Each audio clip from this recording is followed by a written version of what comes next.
Hello and welcome to the December 12th, 2024 meeting of the Ann Arbor Historic District Commission. I am Chairperson David Rocklin. The time is 7:04 p.m. Let's start with some notes about the meeting format and then we'll begin the meeting. Public comment is available in person or by telephone during the public comment agenda item or during each public hearing. We will first call on in-person individuals to address the board, then remote participants. To speak, if listening by phone, press star 9.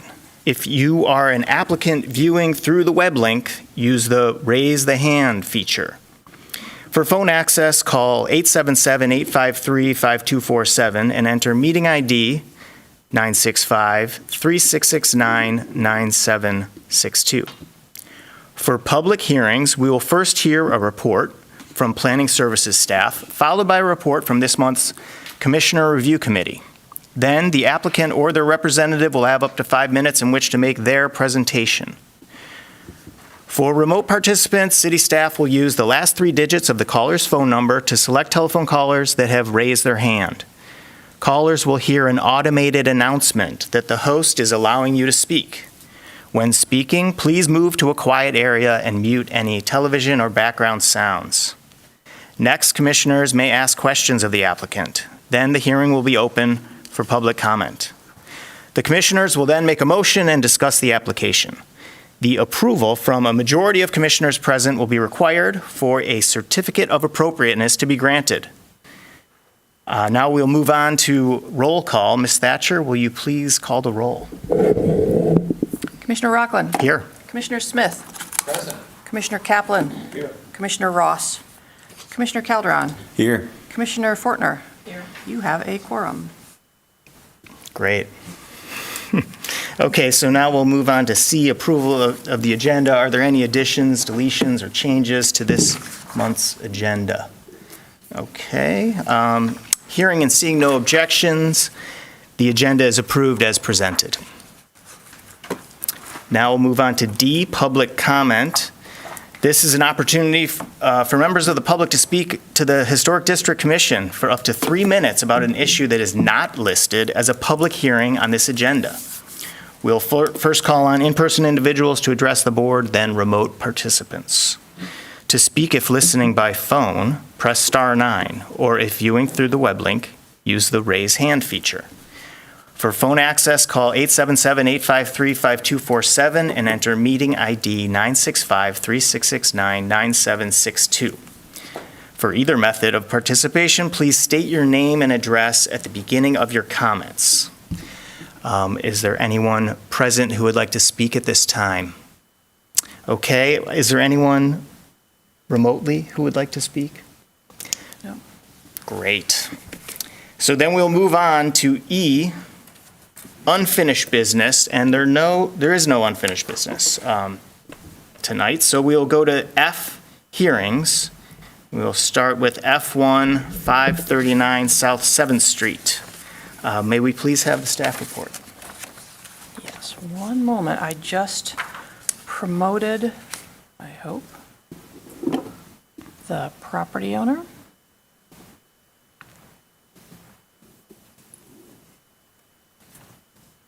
Oh, he declined to be promoted. Okay, well, I will give the presentation then.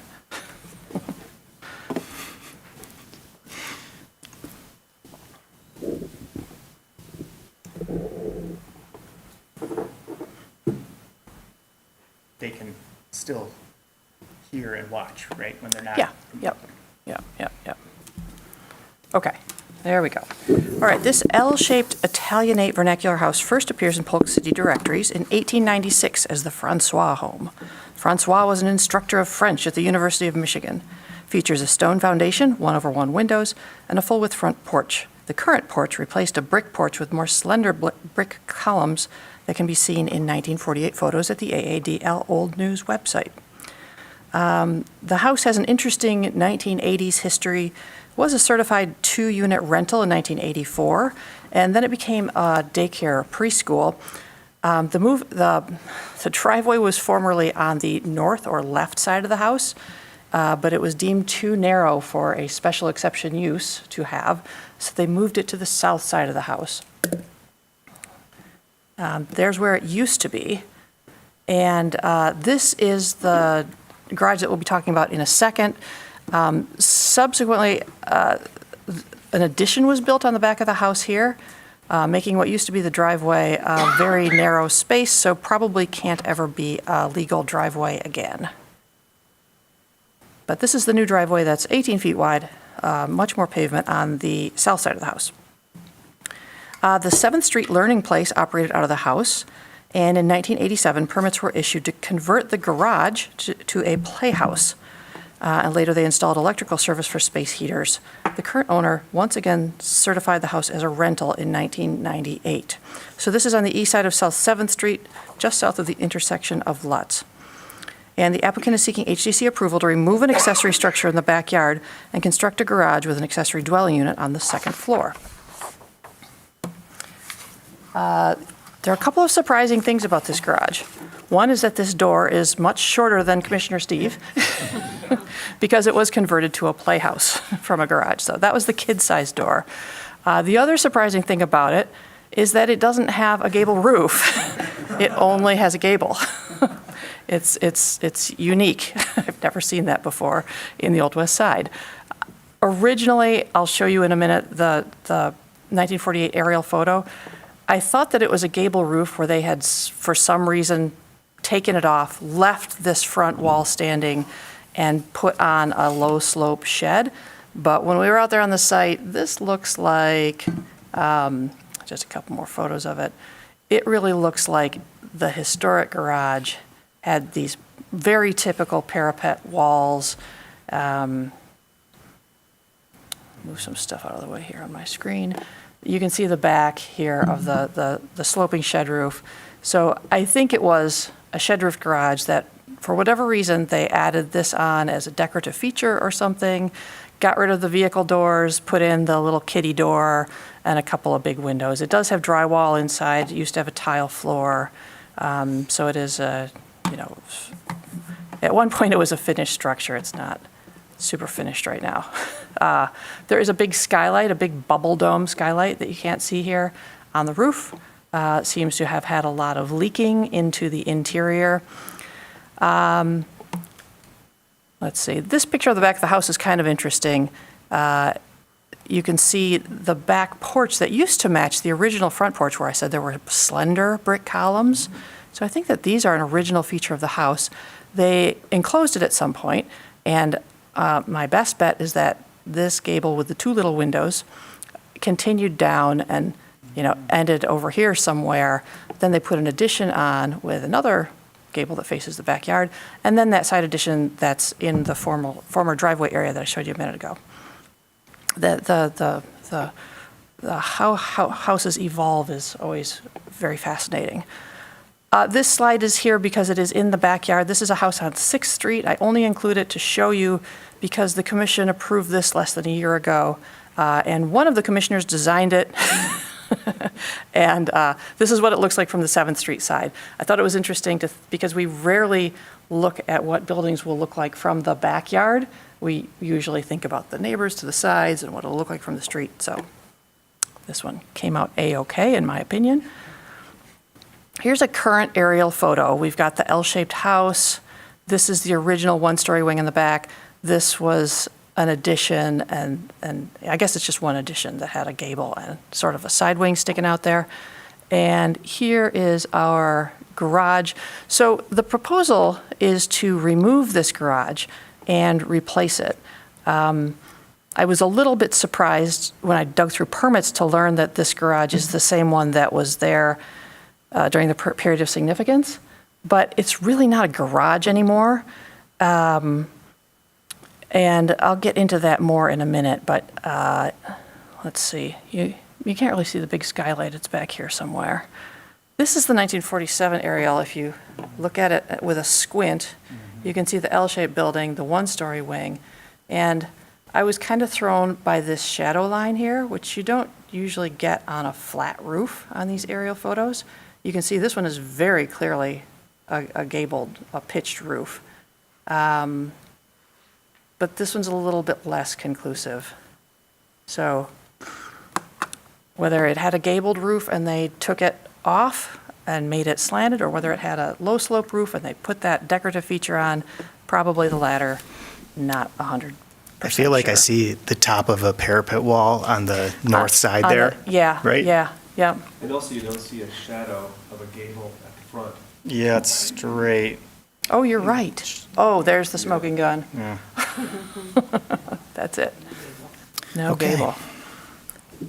This is the wrong slide. This goes with something else.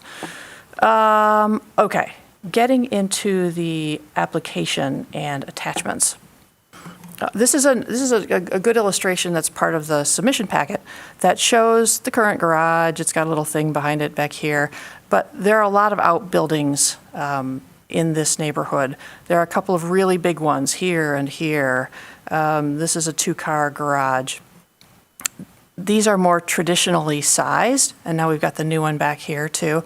But just wanted to point out that there are a lot of outbuildings, and these are full-size original platted lots there. This one has been divided in 2, but you can see that it's the full depth and everything, very wide. So the proposal is to build a large accessory structure in the backyard that would have a garage on the ground floor and an apartment on the upper floor. They've designed it to comply with accessory dwelling unit requirements. The existing driveway would stay, and the wider and deeper building would have cars pull in from the side.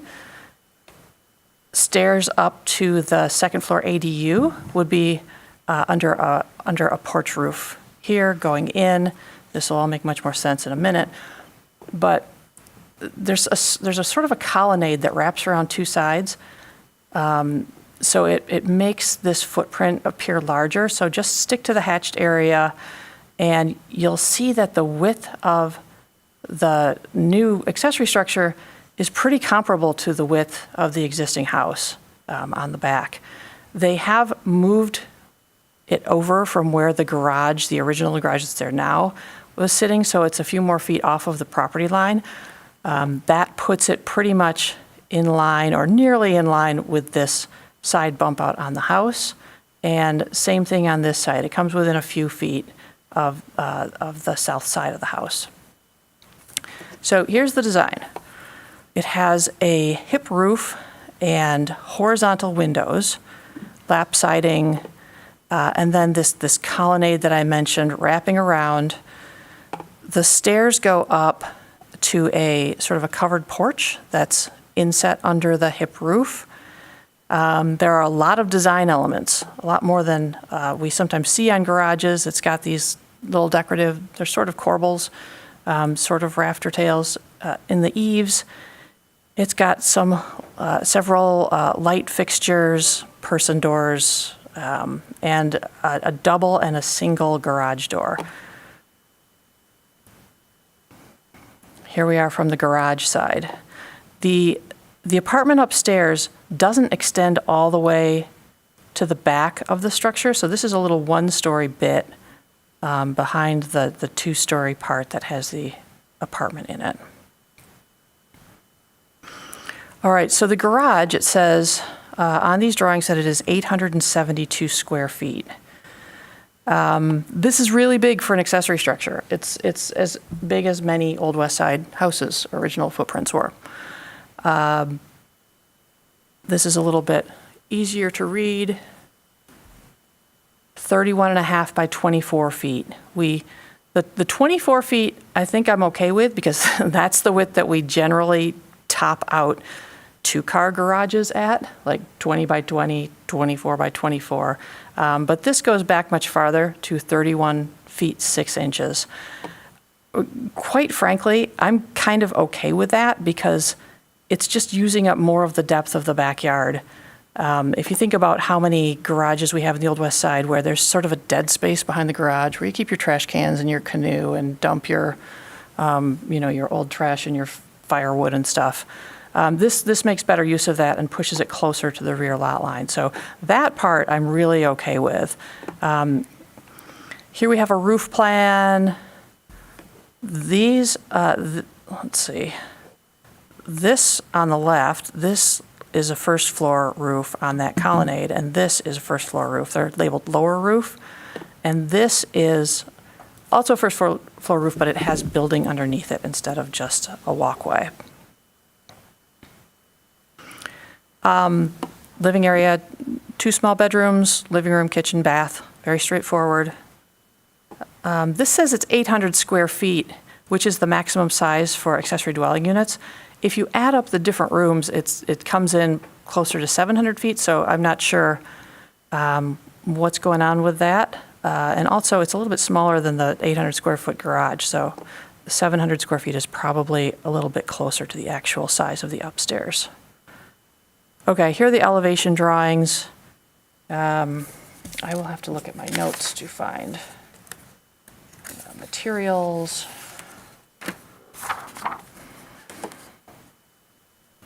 Siding is cementitious lap. Windows are Anderson 100 series made of Vibrex composite material. Exterior door materials aren't specified, but wood, fiberglass, or steel would all be appropriate. The design of the doors is fine. It's 3 lights over a panel. A 3-light single window over panels. And the garage doors have these 6 lights over panels. Columns supporting the gallery are 8 inches by 8 inches, and they also have panels. So this is really not. Here, let me just go through the rest of them. There's this design of the door. It's when you put this bar across the bottom, it makes it a sort of a mimicky historic door, but it's okay because it's not. The building is such an eclectic design that no one's going to mistake it for an 1890s structure if it has an 1890s style door. North elevation, very simple and plain. This is the back. A couple of renderings of what it would look like.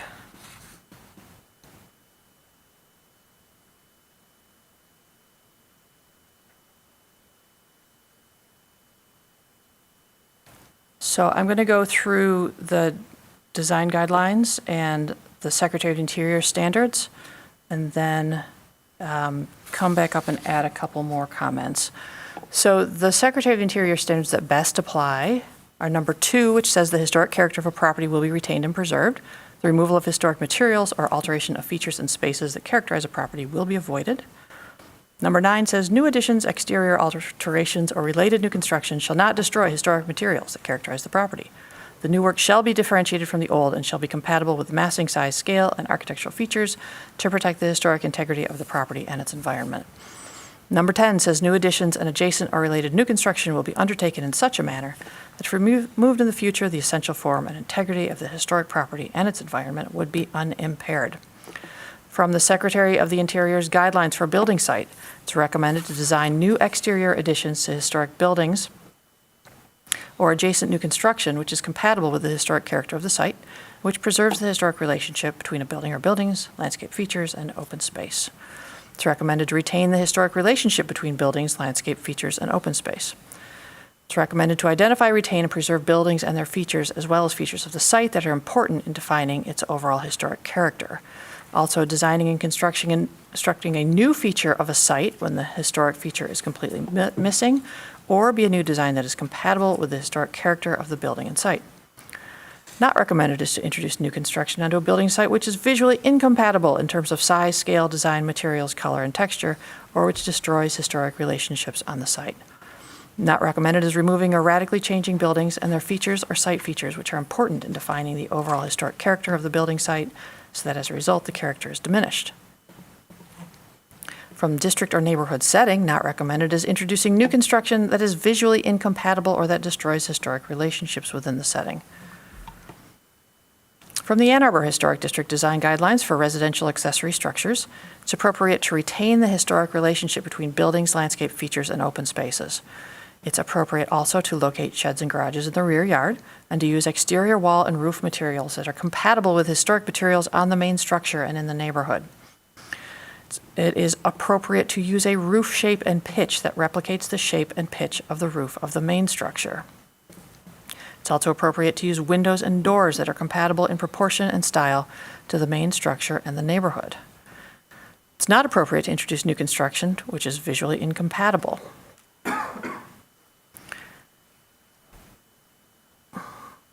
It's also not appropriate to design a garage that is taller or larger than the main house. All right.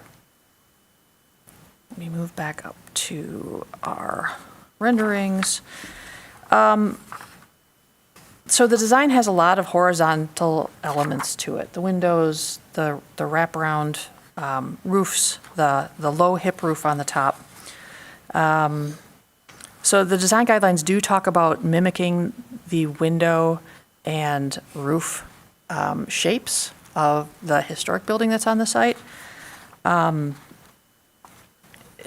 What we end up with every time, and you've all seen it, is a box with a false front gable and vertical windows. You could do that with this box, but really I think that using a hip roof instead of a faux pitched roof like that is going to make it even lower.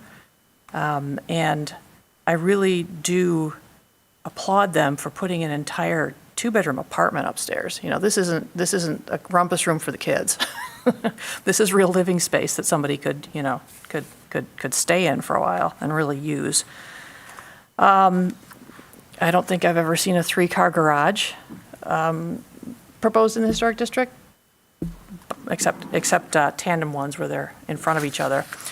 But again, we've already got the existing driveway there, and pulling in from a side load makes sense. And in that case, I don't think it makes a bigger impact historically to make the building 5 feet or even 10 feet or 15 feet shorter, just for the sake of making it a cube instead of a deeper rectangle. The design compatibility, I can think of pros and cons for. I think that my biggest concern about whether it meets the standards and guidelines are design elements like this big wraparound gallery. I think it makes the building look a lot bigger than it would if at least this side had, you know, a smaller attached to the wall overhang instead of something that you have to actually maneuver around with your vehicle. And this side I don't think is so bad because it's very usable, and it's not going to make the building look any bigger from the street because it's aligned with the front of the building. Also great for the people who live upstairs to have a little bit more shelter down here when they're carrying their groceries up. So design-wise, it's a stretch, but remember that the role of the HEC is not to decide whether or not they like it. It's to decide whether or not it's compatible with the neighborhood. And by a slim margin, I as staff at least believe that it is compatible, though there are probably some small things that could be done to make it more compatible, like removing this colonnade on this side.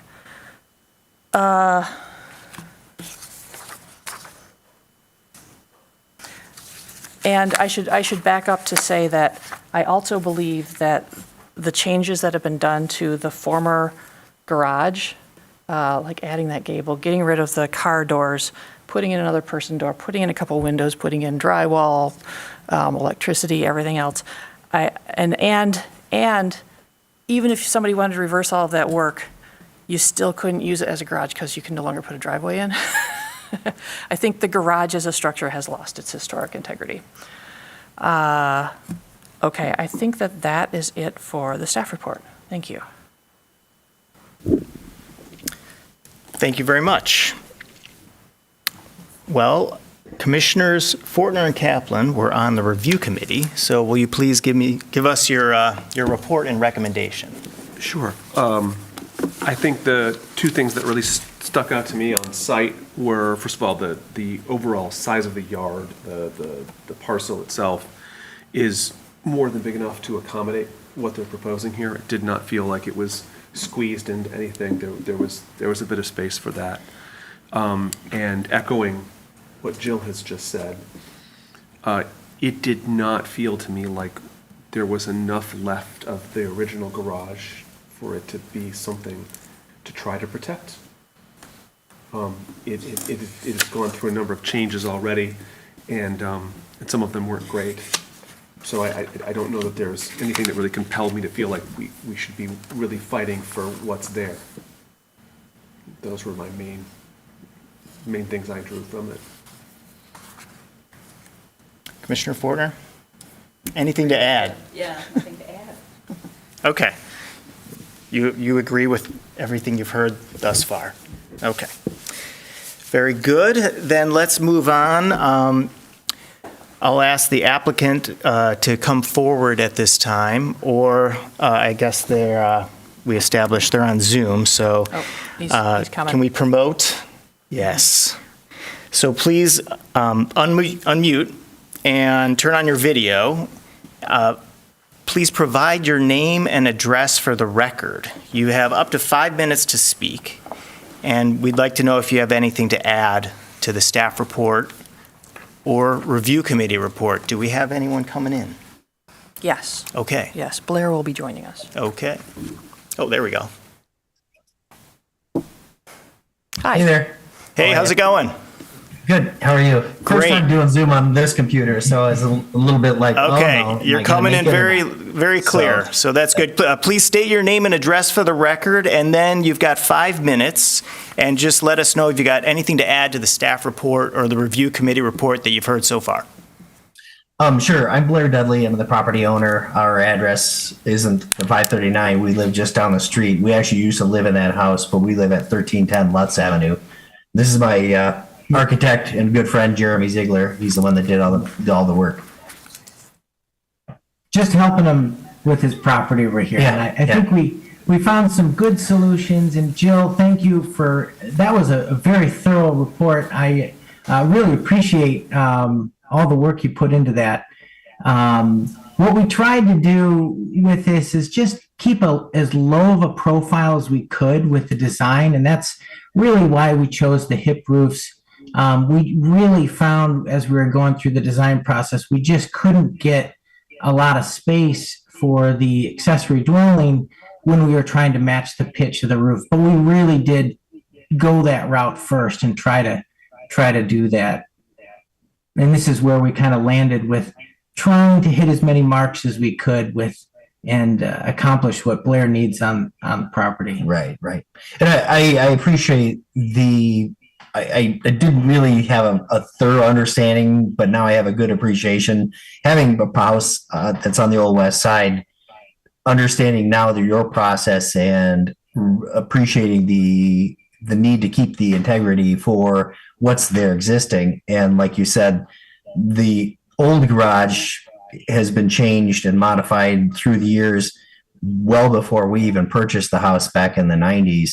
And it no longer takes on the shape or structure or any kind of integrity resembling anything remotely close to what it was before as a garage. So I think putting something there that's as beautiful as Jeremy created that we can utilize as a new space, and looking at that aerial photo as well that you showed of the properties nearby, the house just to the north, it has a very, very significant garage, as does a couple houses down, as well as one that's right on the corner of Madison, if I'm not mistaken.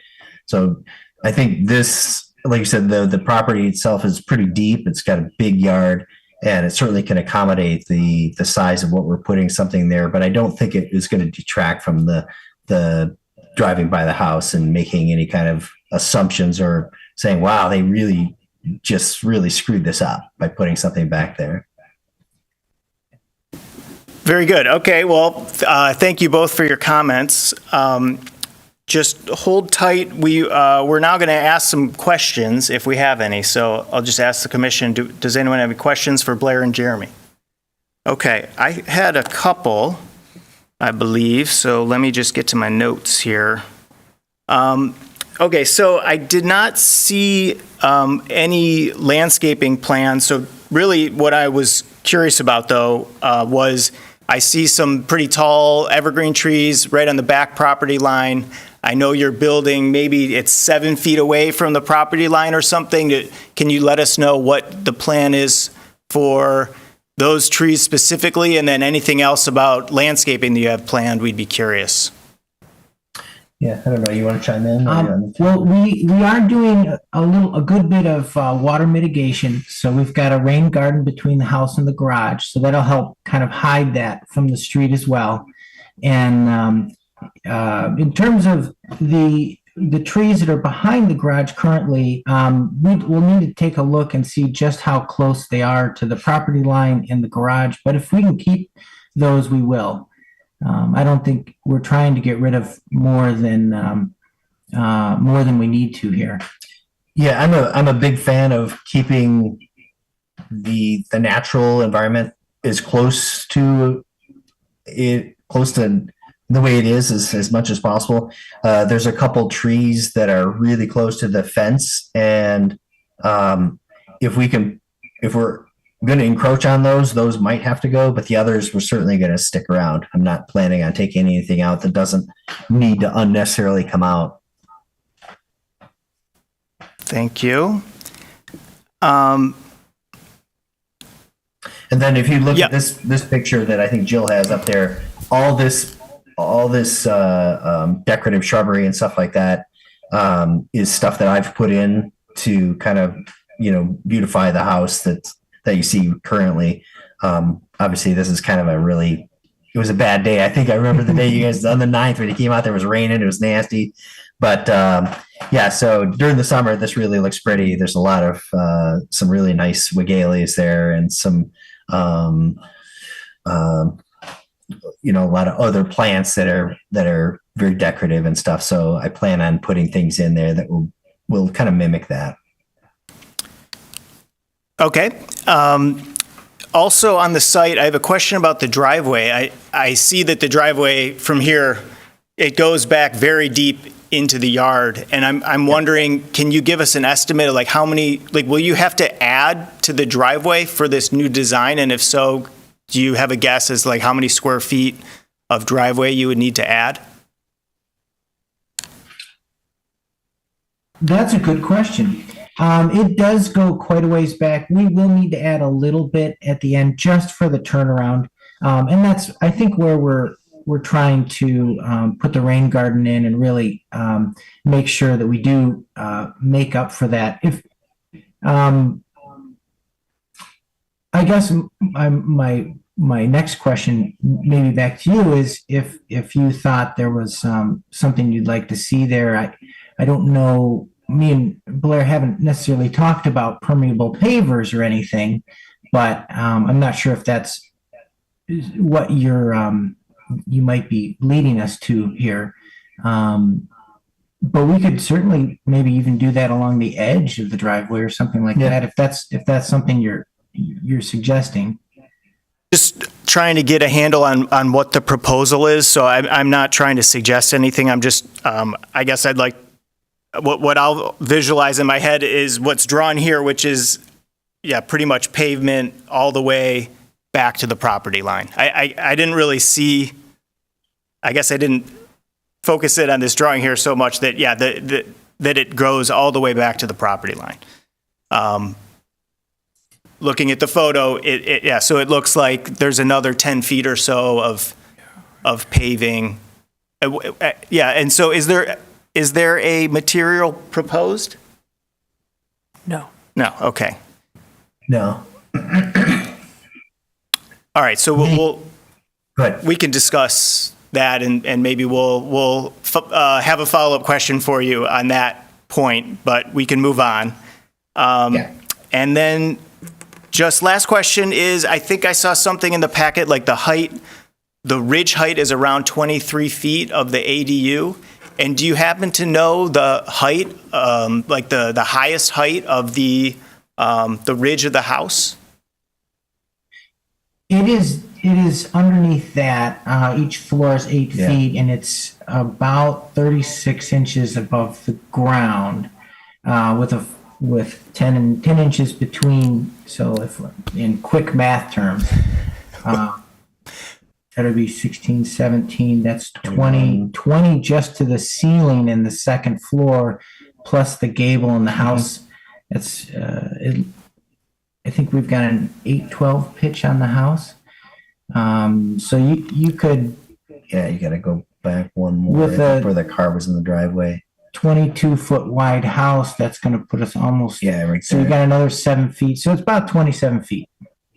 Sorry, that's my quick math version. Put you on the spot like that with doing math, but that was good. Okay, so we'll say 27, 28 feet for the house. I think that's useful information because, I mean, one of the standards says that the accessory structure has to be shorter than the house. So Right. that's helpful. Thank you. Thanks for bearing with me there. That's how my mind No, works. that was great. Okay. Blair, Jeremy, hang out. We might get back to you in a moment, but we're going to move on. Did that spur any other questions from the? Okay. So then let's move on to the public hearing. And so we'll open the public hearing for this item, 539 South 7th Street. This is an opportunity for persons to speak for up to 3 minutes about this application. So, No one is raising their hand in the Zoom room. okay, good to know, and I don't see anyone approaching the podium. So we can close the public hearing for this application. Would a commissioner like to make a motion on this item? I move that the commission issue a certificate of appropriateness for the application at 539 South 7th Street, a contributing property in the Old West Side Historic District, to remove a non-contributing accessory structure in the backyard and construct a garage with an accessory dwelling unit on the second floor as proposed.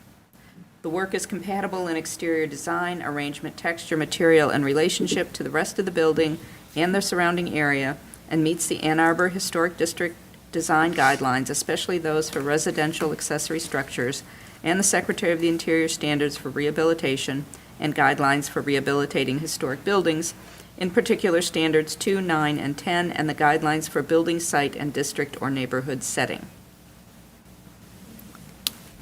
Great. Is there a second on the motion? Wonderful. So that was moved by Commissioner Fortner and seconded by Commissioner Kaplan. So is there any discussion on the motion?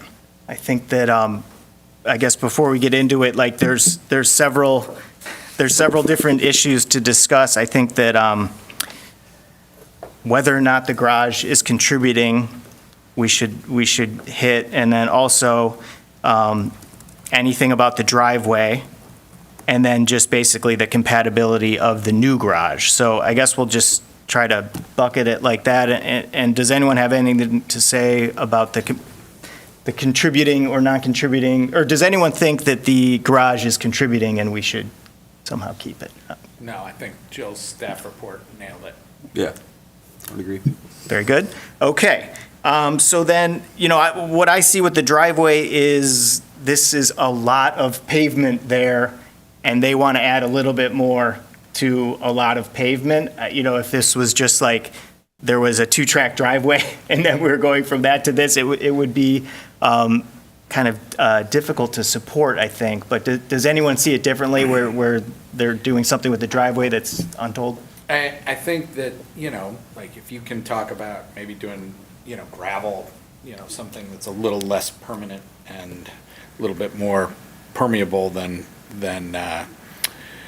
concrete or asphalt, I think that's a fine solution. I mean, I think there's an awful lot of mixed driveways on the Old West Side, that are part concrete, part gravel.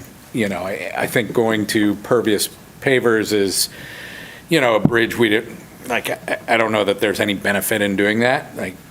If gravel will work, that'd be fine with me. I share your concern about an awful lot of impervious surface in that backyard and how to get that stormwater into the rain garden. I mean, I know that's not our purview. That's somebody else can solve that problem. So if, paving all the way back is, what they want to do, then I guess I would say they're going to have to hash that out with the building department and, where that stormwater goes. Right, so Jill, where do we stand with, there's no material called out in the packet for that, and so how will that be handled on the permit set and everything? So if it's just shown as pavement, that could be asphalt or concrete. That's sort of the baseline. Right. If they wanted to put in permeable pavers, that would be great. But without specifying it, I think that you assume that it's asphalt. Yeah, And okay. anything beyond that is just, frosting. Okay, and it actually doesn't seem like any of us are really so concerned about that extra bit, so I think On site, it's a big wide driveway. it's very already deep, there. And they're going to make it a Fair. little deeper. Yep, okay, so that sounds all good, and then I guess just whatever comes through on the permit set, if it's something, well, it'll just come through and staff will see it. So, okay, now, so we're then just basically left with the compatibility of the new structure that's being proposed. I guess my take is, I think what's really helping me work through how big it is that there are other examples very close by on the block of accessory buildings that are basically the same size. It, to me, is right on the edge, but I think with the hip roof, that is helping, and then also, something about that first story overhang. I don't like how wide it is, but it also is breaking up the height, so it doesn't feel as high. What I really want to see is an elevation of the full site with the ADU and the house right next to it, and or perspective. Anything to kind of get the exactly what that's going to look like, because just without seeing the drawing, then you have to imagine it, and that's where it gets difficult to really know. Is it too big or not without when you just have to kind of imagine. But so, does anyone have a different take on the compatibility of the ADU and want to make an argument that it's not compatible? Okay. Well, then I think we should vote. All those in favor of this motion, please say yes. Yes. Yes. All those opposed, please say no. The motion carries. Your application has been approved. Please note you must receive all required permits from the city before beginning your project, and that the work in the permits must match what was approved by the Historic District Commission. Thank you. All right, thank you Thank you guys. so much for your time. All right, take care. All right, you too. Okay, so now we will move on to item F2, 407 West Mosley. Can we please have the staff report? Certainly.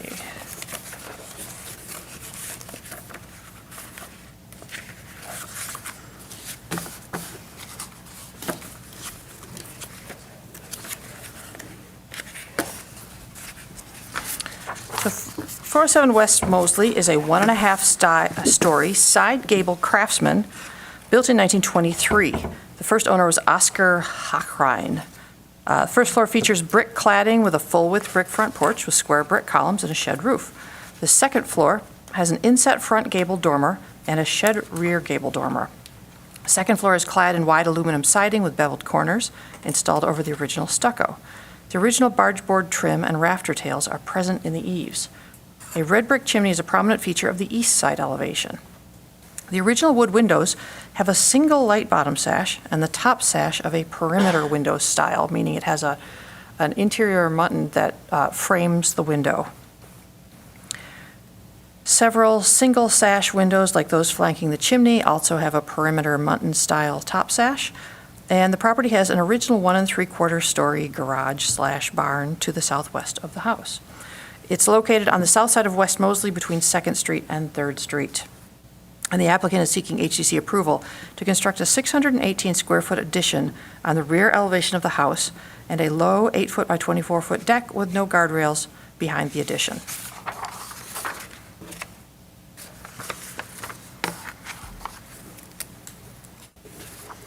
All right, walking around this house, which is really very lovely. These craftsmen, this is like the classic craftsman with the different styles of gables and the different materials on the second floor from the first and the wide front porch.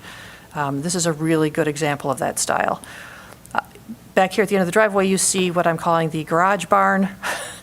If it was built in 1923, that was a little late for barns, but it's got a hay door up here. So that you could pull the hay up. So I don't know, maybe they had a horse for a couple of years. It's hard to say. Or maybe that was just a storage feature left over from earlier barn designs. Walking through this little gate here, you get to the back of the house. You can see that there is a wide second floor dormer, shed dormer. It's pretty much flush with the corner on the west side, but it doesn't go as far over on the east side. This is a little porch that used to be open air and has been modified to be enclosed at some point. And there's a deck in the back right now.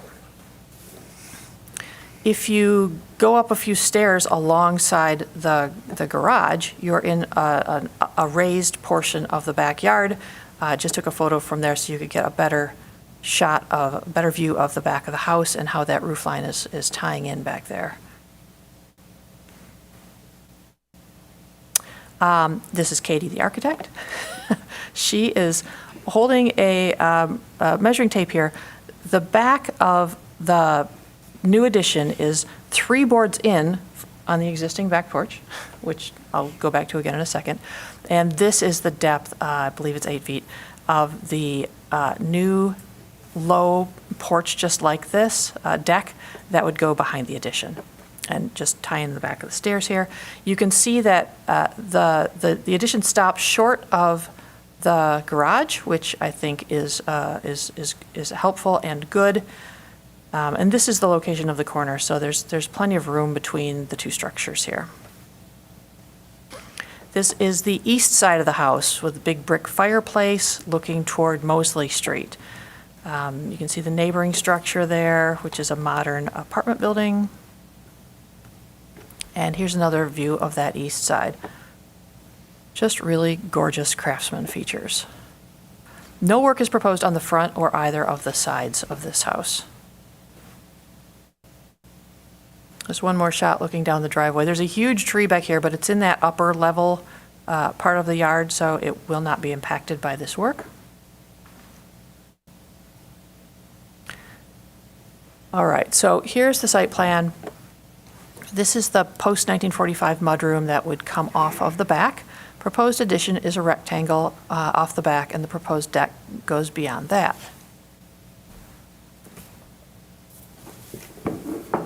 Existing floor plan, pretty basic layout. This whole back wall would come off. There are a few windows there and the back door that would be lost to the expansion. This is the upstairs. Sorry, this got really big for some reason. 3 bedrooms right now. This is the mudroom that would be removed.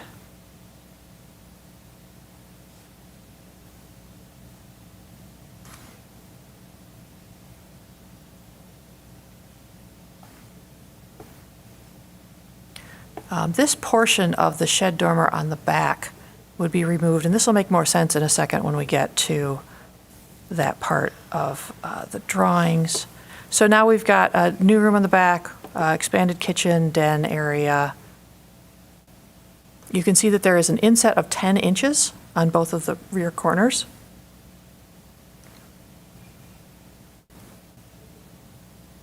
Upstairs, it has a sort of an inset gable feature that you'll see in the elevations in a sec. All right, so here is the new addition. It does have hardy board horizontal plank siding, and The windows are a design that I do think is compatible with the historic windows, with the perimeter or almost a prairie style.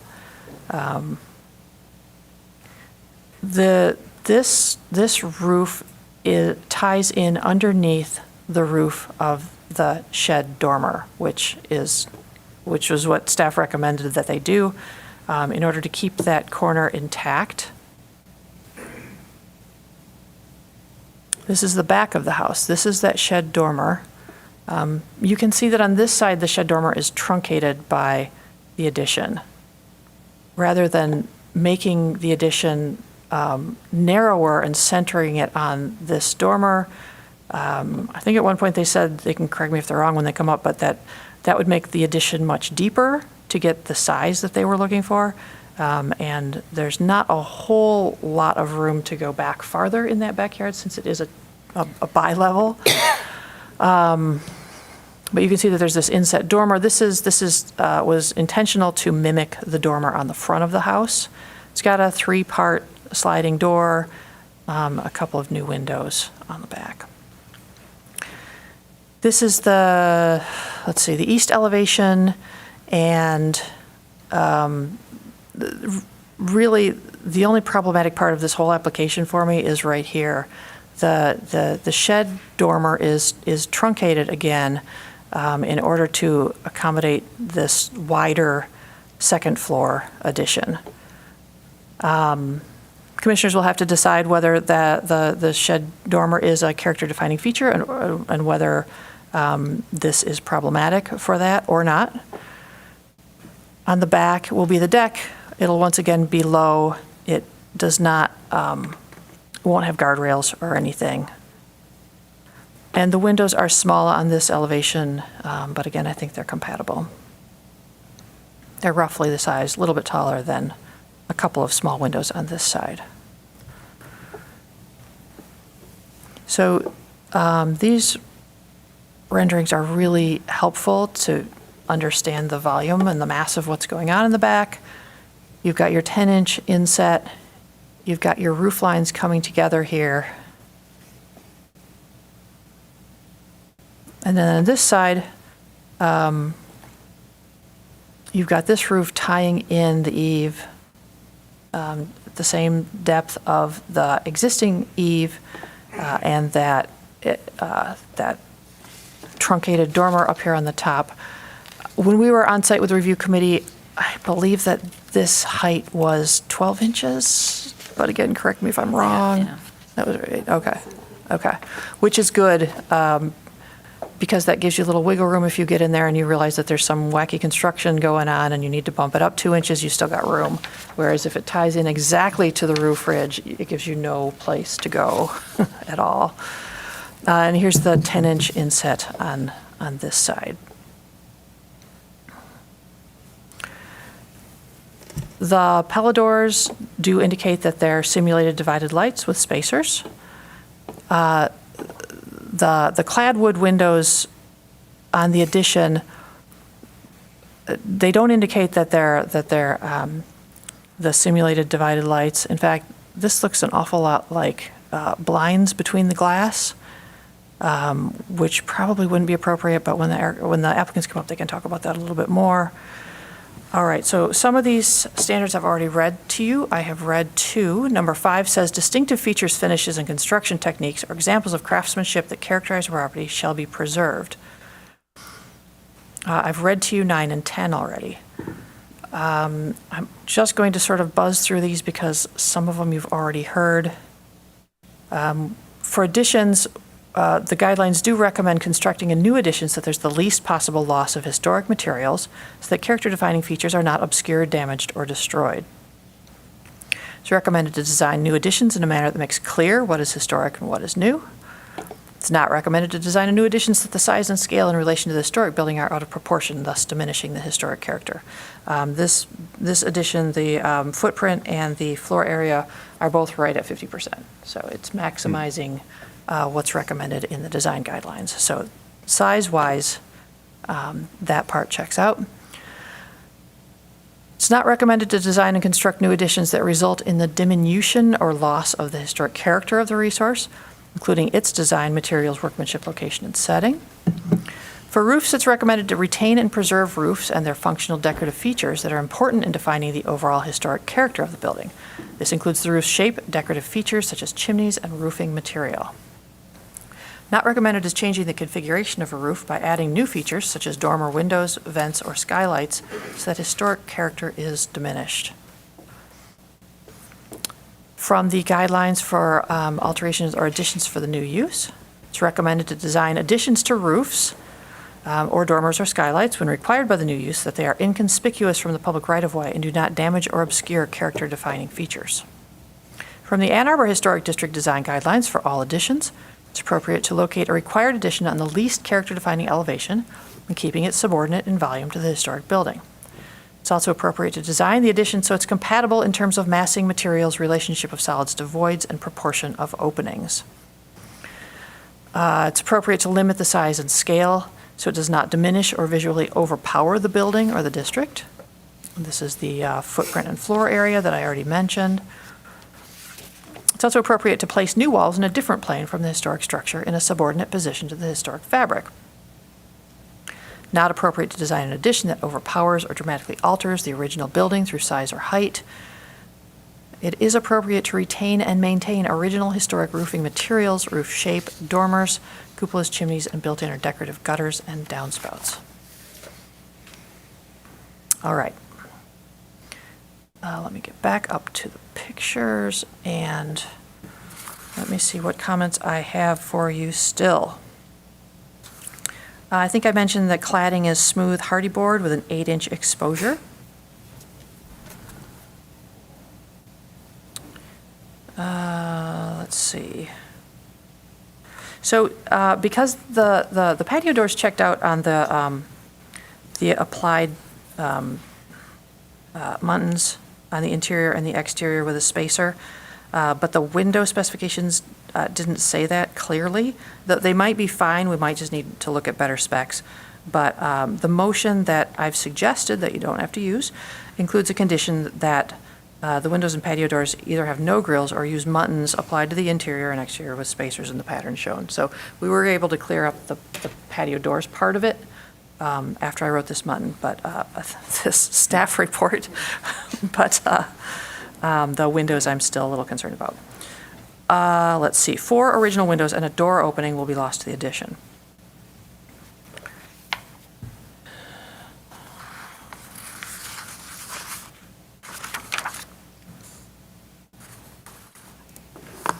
Okay, I don't believe it will unduly impact the contributing garage barn.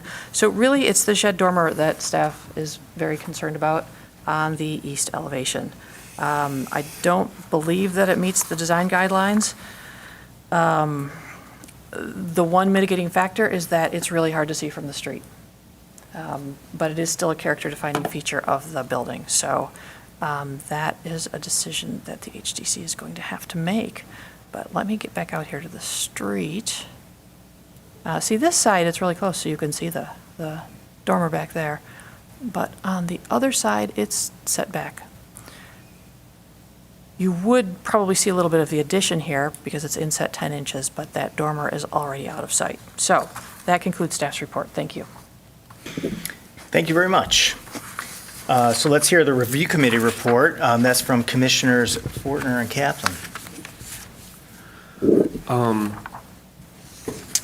Starting with the site, the overall, how this fits into the site, it's adding something onto the back of the house, but the backyard actually has 2 separate sections and a raised elevation, and this new addition kind of neatly dovetails with the termination of the first and lower section, leaving still quite a lot of yard. You can see that mark where well, actually, it doesn't show that grade change here. Yeah. Oh, right there. That's the okay, fence. That's it, yeah. So it fits nicely there, and there's still plenty of yard behind that. The thing that jumped out to me here is also what Jill said, and that is the section of the original roof that kind of sticks out through what would be added. And I can see how, on the one hand, the letter of our guideline says something to the effect of we should try to preserve existing material where possible. But having it project through the new part of the addition's roof. You know, Steve, you can save these comments for commissioner discussion. Okay. But just share any Sure. Okay. observations about the site. Thank you. All right. Then I think that's it. Okay. Yeah, I don't think I have anything to add to that. It's pretty straightforward. Except for that Very roof line. good. Okay, so then, would the applicant please step forward? Is the applicant here? Katie is probably online. Sounds like Katie's online, so we'll ask, once you're promoted here, for you to unmute your microphone and turn on your video. All right, give her 1 second here to finish up. Hello. Hello. Hi, would you please provide your name and address for the record? And you've got up to 5 minutes to speak right now, and we just would like to know if you have anything to add to the staff report and the review committee report that you've just heard. Sure. My name is Katie Scholze. I am the architect and on the design team for the project. And I'm from Berkeley, Michigan, so I'm not in your city, but if you would like my address, it's 1759 Dorothea, Berkeley, Michigan. And so I'm working on this great little house, and this family loves this craftsman style, and they just want some extra space for their growing family, as you can imagine. So we've really tried to minimize the impact of this addition from the street view. So there's no changes to the front facade. We've really tried to keep the most outer edges of the side facades intact. Obviously, we've chatted about the dormer in the back, but we felt that from the street, that truncated dormer is not visible as it is now. So we thought that it was okay to make this change. We do think that we made sure the heights were lower, everything is in proportion, like lower than the existing. And one of the other big project objectives for this family was they really wanted to maximize the visibility from inside the house to their backyard, because their backyard is gorgeous, that upper level with their big trees, and they love to use the backyard dining space. So with this addition, we really tried to maximize that for them. Very good. Thank you, Katie. Are there any other comments? Okay. So now we might have a few questions for you. I had one, just not a comment, but just sort of related to the staff report. There was just a question about the windows. You're showing like a tri-pane Pella, and on the elevation, it looks like there's Muntins, but then in the specs, there wasn't any call out. So there was just some sort of discrepancy there. So what's going on with the windows? So yes, that was just an image from a cut sheet, like the generic Pella cut sheet for the lifestyle clad. We will not be doing the blinds in the inside of it or anything like that. We will still match the sliding door spec where you add the simulated grill on the outside. Yeah. So yeah, that image is just a generic spec image. Very good. Does that answer the staff's question? Yeah, Okay. yeah. Very good. Okay. Well, thank you, Katie. Are there other questions for the applicant?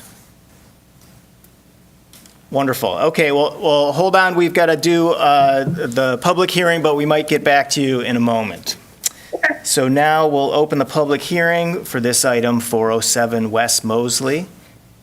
This is an opportunity for persons to speak for up to 3 minutes about this application. So press star 9 on your phone. If you're, nope, no one is pressing star 9, so we don't have anyone remotely, and I don't see anyone in person here, so now we will close the public hearing for this application, and I'll ask if a commissioner would like to make a motion on this item. You did one of these, Chip, so I think someone else besides Commissioner Smith? I can do it. Thank you. I move that the commission issues a certificate of appropriateness for the application of 407 West Mosley Street, a contributing property of the Old West Side Historic District, to construct a 618 square foot addition to the rear elevation of the house and an 8-foot by 24-foot deck behind the addition, with the following condition: that the clad windows and patio doors have no grills between the glass, and that either muttons or in the pattern shown are applied to the interior and exterior with spacers, or that no muttons to be used at all. As conditioned, the work is compatible in exterior design, regimen, texture, interior in relationship to the rest of the building and the surrounding area, that it meets the Secretary of Interior standards and rehabilitation and guidelines for rehabilitating historic buildings, in particular to standards 2, 5, 9, and 10, and the guidelines for building site additions and roofs, as well as the Ann Arbor Historic District design guidelines for all additions, residential additions, and roofs. Does anyone second that? Second. Great. That was moved by Commissioner Calderon, second by Commissioner Kaplan. Now we'll get to some discussion on the motion, but I just wanted to make sure, so the motion had that comment about the windows where it said either no muntins or simulated divided light, interior and exterior with the spacer. That's what we heard in the motion? Yep. Okay, and I just wanted to make sure that that was what we heard the applicant say, or just to repeat that, so I see the applicant nodding, so I think that we're good there. Okay, so, I mean, I guess, does anyone have any comments on this other than having to do with the rear shed dormer? I mean, anything at all? I mean, it just seemed very, very clear, especially with the very thorough staff report that we heard, that that's really the issue, if there's any issue with this application. Okay, so now we can just focus in on that. And I just would be curious if someone has a comment on what's going on with the rear shed dormer there.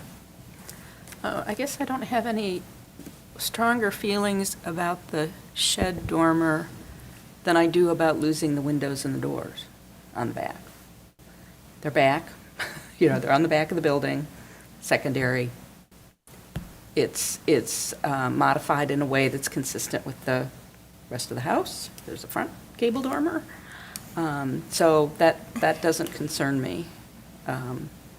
I like, when I look at the east facade, how keeping the shed dormer roof line there as much as, is a good way of sort of showing how the new ties into the old. On the west side?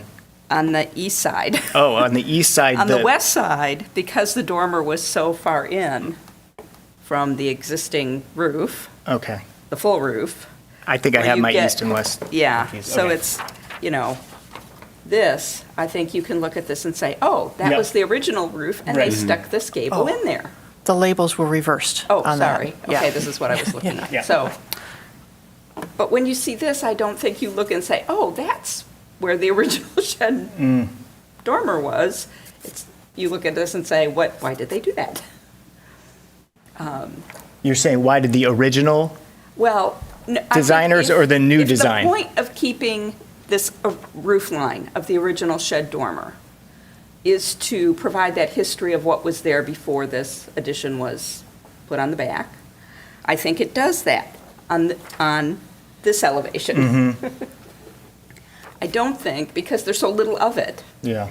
that it does on this side. So I don't I guess it would know tell what we the do whole about that. story, though, right? Is if you use both together, Right. you could retrace the outline of Of the. the original. Right, without that little bit on the Yeah, east and side, it's you like, couldn't but do you can't that. see both sides at the same time. Nope, nope.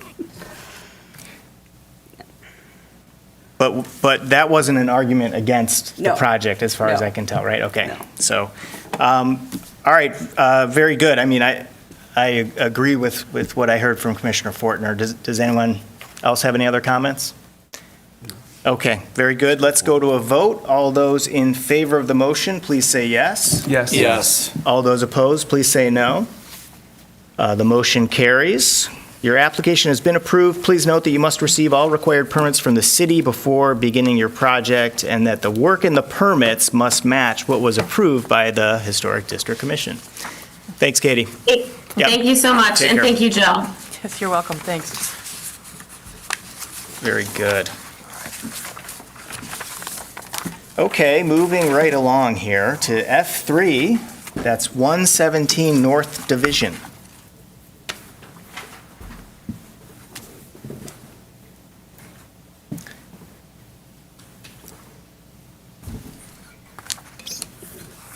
Mariana gets to do this one. Wonderful.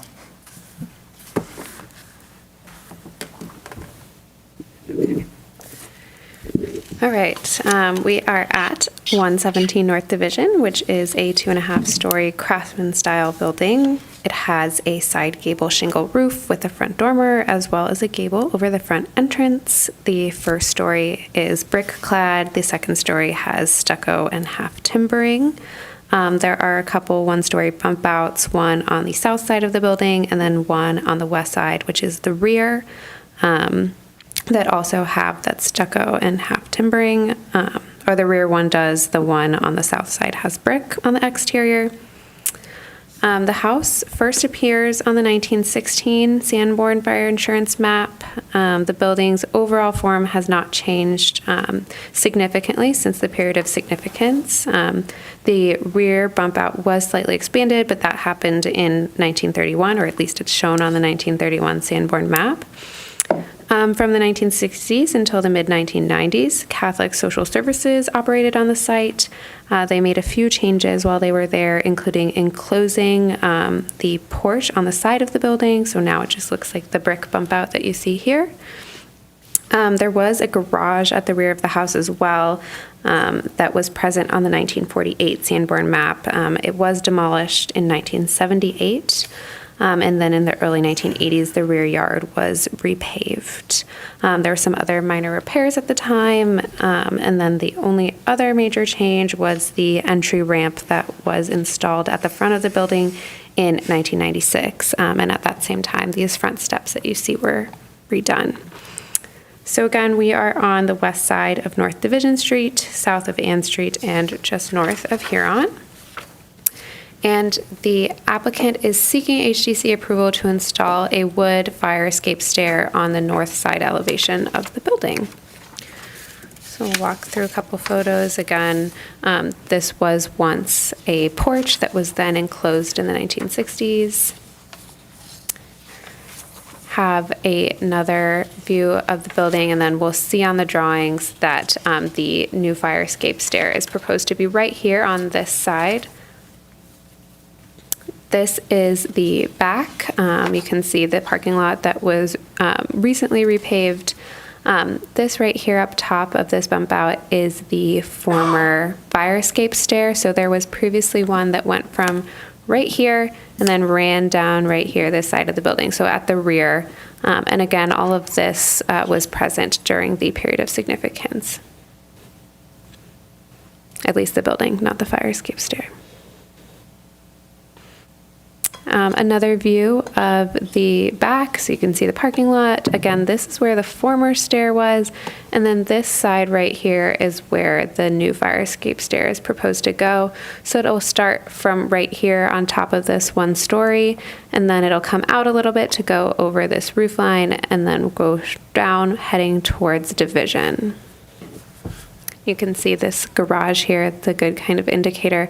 You can't really see very well from this angle, but it will stop, the stair will stop before the closest point of this garage to Division. So we're looking at division. Again, this is where the new stair is proposed to go. The landing for the stair would be right up on top of this, and then would come out a little bit and go down. Just another view of the side of the house where the stair will go. Then this is looking from division towards where it'll be, so just about this area. And again, it will stop, the bottom stair will stop before this edge of the garage, the neighbor's garage.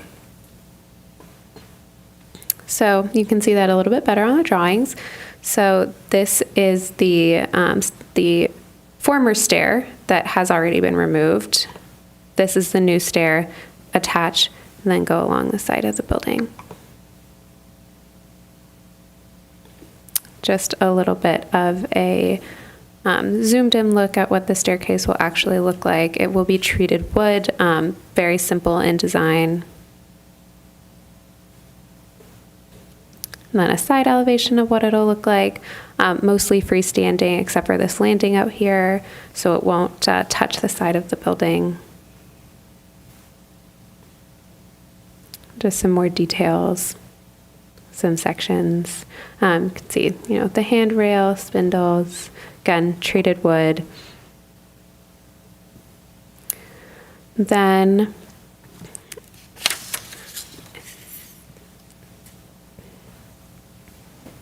so I think the other things that I'll mention before I go through the standards, again, utilitarian design for the proposed fire escape stair. The applicant has said that this fire escape is required by code.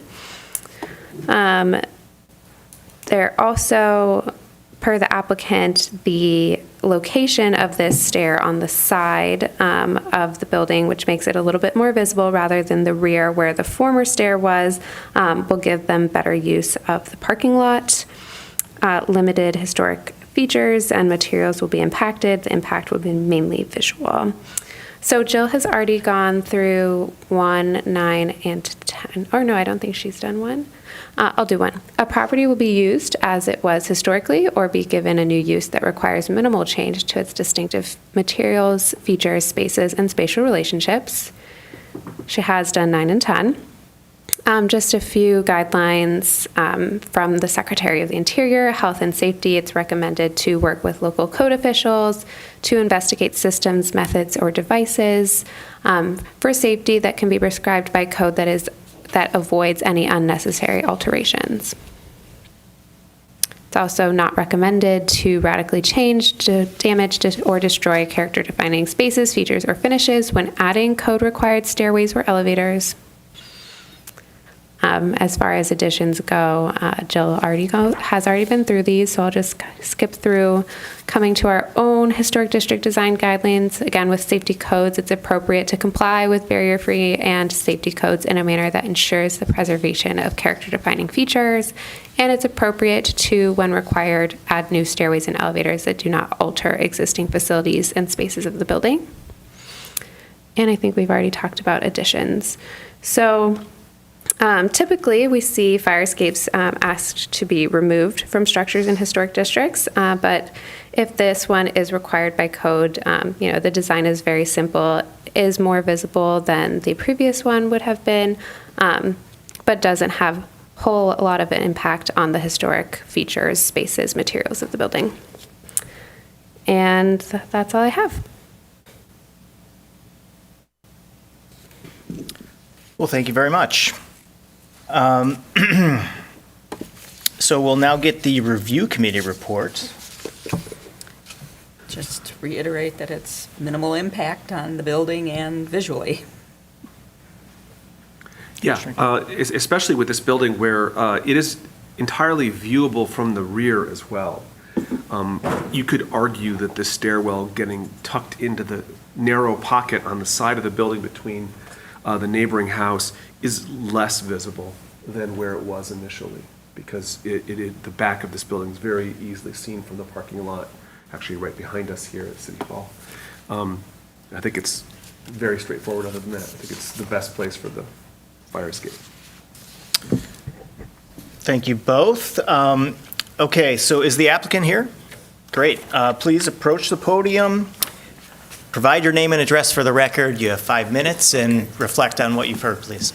My name's Rob Fowler. I live at 5550 Fox Run in Saline. So the house started out, we had a driveway, the parking lot was 3 feet lower. We had the old railroad retaining wall. Yeah, but it was fine because they could access the parking lot from behind.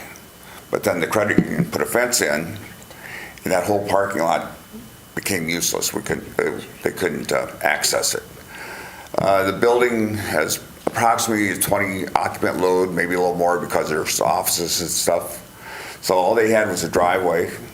There's no parking on Division and streets, all city vehicle parking. So it's been a tough for the owners to get occupancy in there just because it's landlocked. So this was the way we could make the parking lot work. The fire escape had to go regardless just because of our elevation changes. And it just makes more sense to put it on the side because that corner is going to be tight from the driveway, to get down the ramp and into the parking lot. So this is what we hope to do. Very good. Thank you. Are there any questions for the applicant? Okay, we might need you back, but for now, we appreciate your comments, and we will now open the public hearing for this item. This is an opportunity for people to speak for up to 3 minutes about this application at 117 North Division. I don't see anyone here. Do we have anyone remotely? No. So then we will close the public hearing, and I will ask, is there a commissioner who would like to make a motion? Sure. Great. I move that the commission issue a certificate of appropriateness for the application at 117 North Division Street, a contributing property in the Old Fourth Ward Historic District, to remove the existing exterior fire escape stair on the rear of the building and construct a new exterior fire escape stair on the north side of the building. As proposed, the work is compatible in exterior design, arrangement, material, and relationship to the building and the surrounding area, and meets the Secretary of Interior standards for rehabilitation and guidelines for rehabilitating historic buildings. In particular, standards 1, 9, and 10, and the guidelines for health and safety and additions, as well as the Ann Arbor Historic District design guidelines for additions and safety codes. Do we have a second on the motion? Second. Great. That was moved by Commissioner Kaplan and seconded by Commissioner Fortner.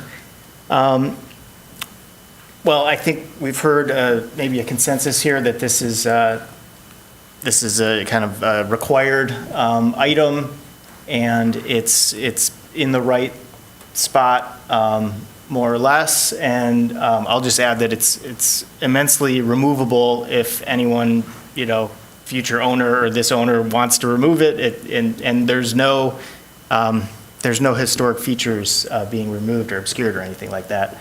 Is there any discussion on this one, or everyone's just sort of nodding? So, okay, I think we're all in agreement then, and we can go right to a vote. And I'll just say, all those in favor of the motion, please say yes. Yes. Yes. All those opposed, say no.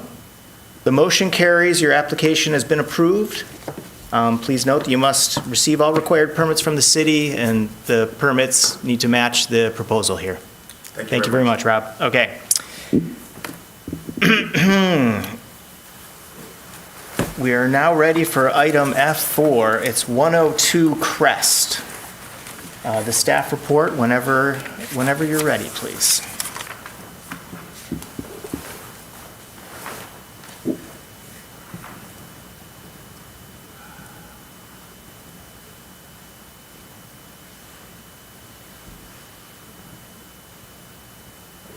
Okay.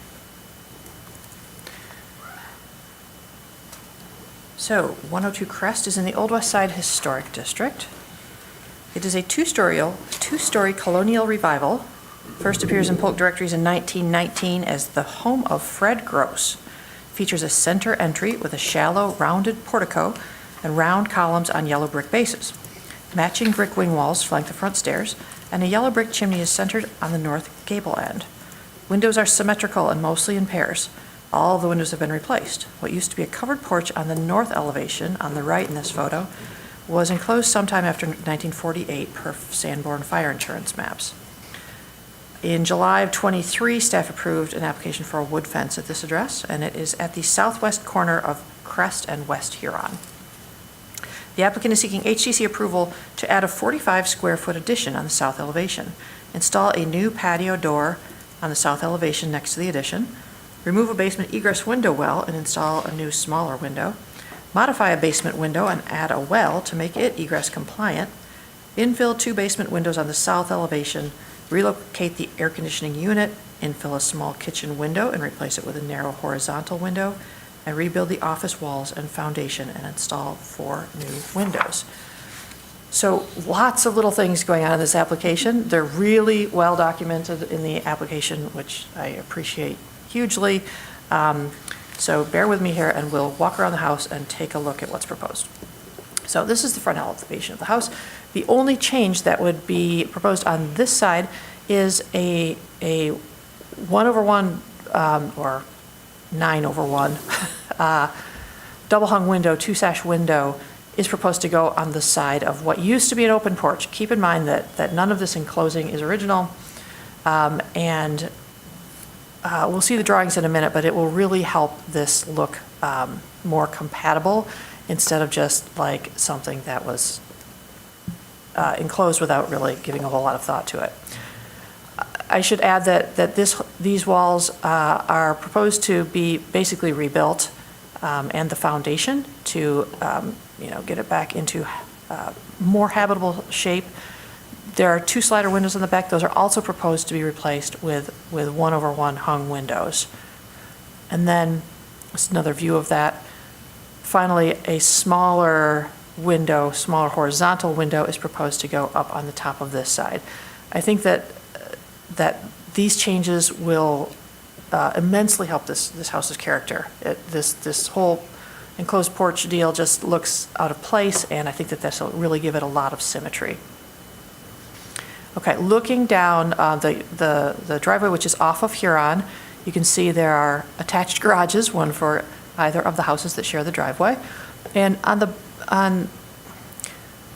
back side of the house here, it's the back of the house. It's not the backyard of the lot, but we have a door and an egress window with a big plastic cover over it, and then a couple of just typical basement windows here.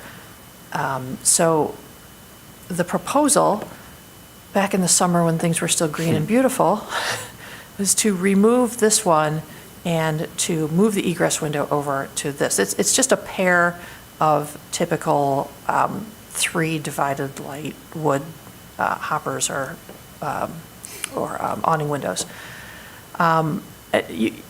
Everything is really symmetrical on this house, which is kind of cool. Even the basement windows are symmetrical below this pair of windows, which you don't really see very often. I'm not sure how often I've seen a pair of basement windows like that. Also, the air conditioning unit would be relocated from the back of the house, the other back of the house, to, I think it's right here next to the door. We'll get to that in a second. That's the existing egress window. You can see it's really narrow and deep, and I'm pretty sure it's above a toilet, so you'd have to climb on the toilet in order to get out of the window.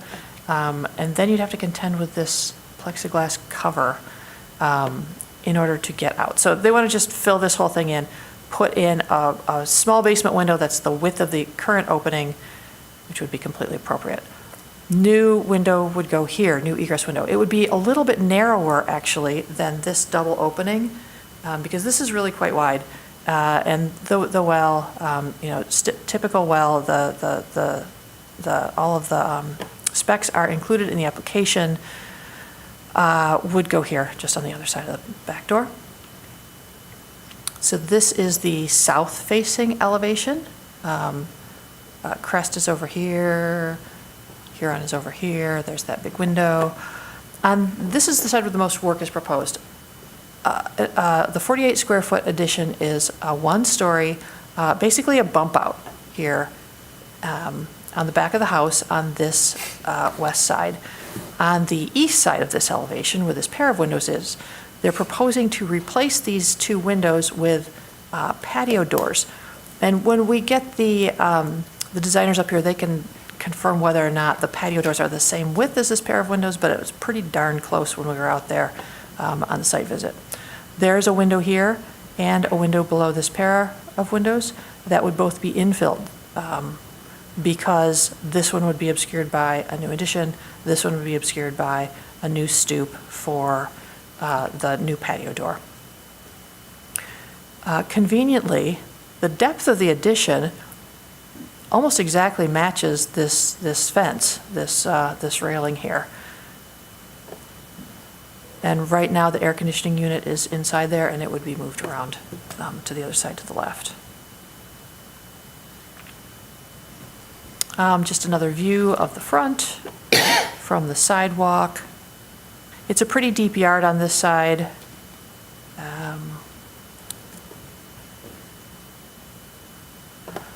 Here you can see in blue the new one-story addition. It's really minimal. It's less than 4 feet deep. There's an existing patio. Sorry, I had a picture of it, but I didn't get it into the slideshow. But they're going to disassemble it and build a new patio that's about the same size behind the new back patio doors. Makes perfect sense. And they've got a little connector here to the driveway, and then this is all lawn and garden in the back. There's a lot of information on here that you guys don't have to worry about so much, but it's for zoning purposes for setbacks and things. So I do appreciate that the applicants added all of this so that when we come time for building permits, it's all there. This is where the new AC unit and egress well are shown. This is the existing basement plan. Front porch is at the bottom. Existing first floor. You can see you go into that sunroom here. It's got a closet right now, and those two existing windows. New basement has a new crawl space under the addition and rebuilt foundation under the sun porch. And the kitchen wall gets bumped out here. They get more cabinet space. Some more light in the back. Here's where you would leave the dining room through the patio doors to go out into the backyard. And here's the rebuilt sun porch now office with a powder room added, and you can see the new windows around it. Is there a bump in at the addition? There's not, because there's not right now.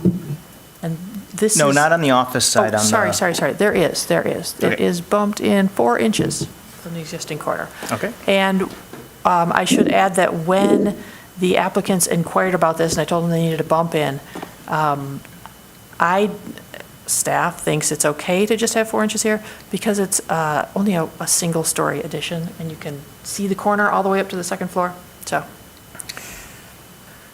let's see, existing south elevation, a couple of windows to be removed. This is the door and windows. All of the windows have been replaced. Some of them are the openings have been changed. Like, I'd be very surprised if this, half moon was present during the period of significance, probably when it got remodeled, whenever all those windows were replaced. I would suspect that got put in. This is the little addition. Hip roof that clears the upstairs window. Even the dryer vent is on here. I love that.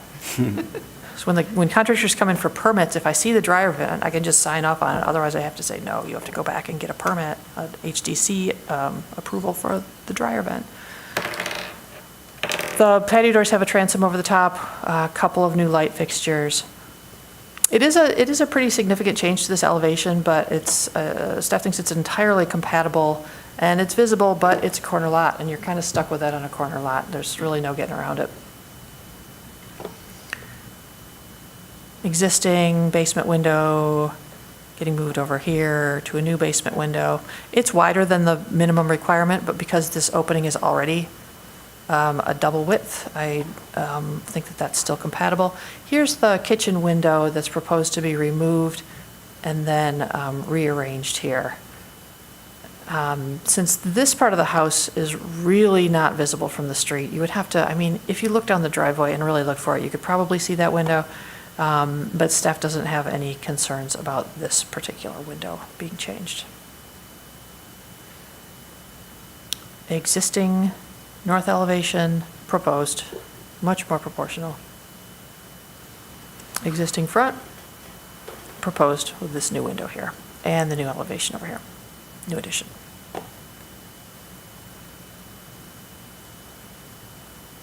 Here's a rendering, what it would look like.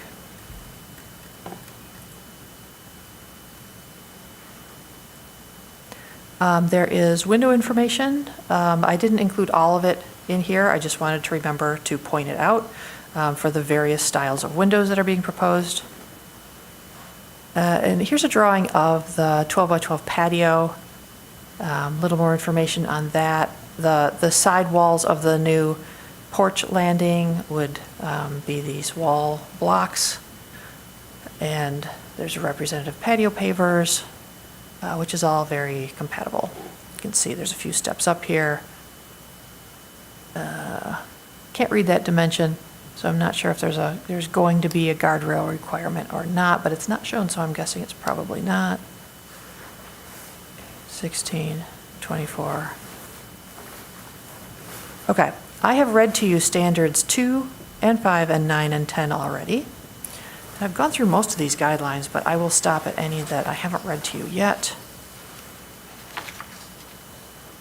The size is obviously very limited. The addition is designed in a manner that makes clear what's historic and what's new by size and materials and window style. It's recommended to design and install additional windows on rear or other non-character defining elevations if required by the new use. I was thinking specifically of that kitchen window for that one. Though the windows are not on the rear or a non-character defining elevation of the sun porch, but the sun porch itself used to be an open porch. So it's almost treated like a new addition rather than a historic part of the house, except for its massing.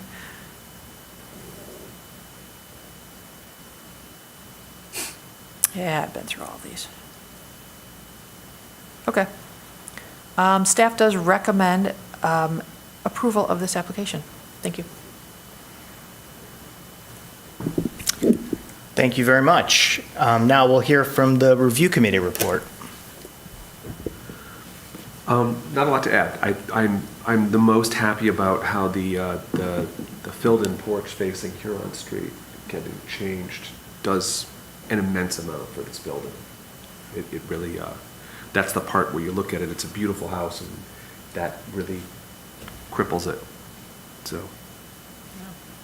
And it's very exposed. It seems much more exposed than even a normal corner house. It's like, there's no back to this house. Every side is exposed. Okay, thank you. Is the applicant here? Great. Please come forward at this time. Provide your name and address for the record. You have up to 5 minutes to speak, and please, any comments would be great. Good evening. My name is Neil Longoria. I live at 2588 Easy Street in Arbor, 48104. Thank you, Jill, for your report. I just want to add to that in summary, we feel that we are improving the overall function of the home and the aesthetics while being respectful of the historic district guidelines. I also want to add that currently the only way that our clients can get to their backyard is by exiting the east elevation, walking around through their driveway and getting in through the gate. So having access to what is essentially their backyard is very important to them. Also, we feel that the dining room and the kitchen, the dining room is adequately sized. However, the kitchen is very small for today's standards, which is the reason for the bump out on the south elevation. We are making an improvement also for the egress. As Jill said, the only way to get to the egress window from the basement is through the bathroom. So it will now be moved into the main space of the basement.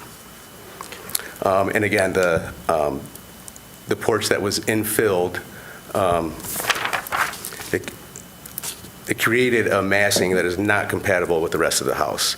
So by changing the windows around, we feel that we're being respectful of the existing architectural style, and also the style of the windows will match what is there. And that is all I have to say.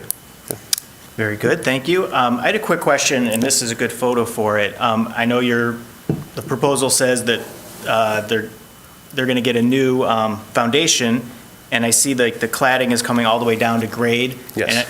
And it looks like that's just going to continue on the new elevations. It's pretty much going to match what we're seeing in the photo. Is that the plan? Okay. Yeah, that's right. Our plan is to exactly match what's there. Yeah.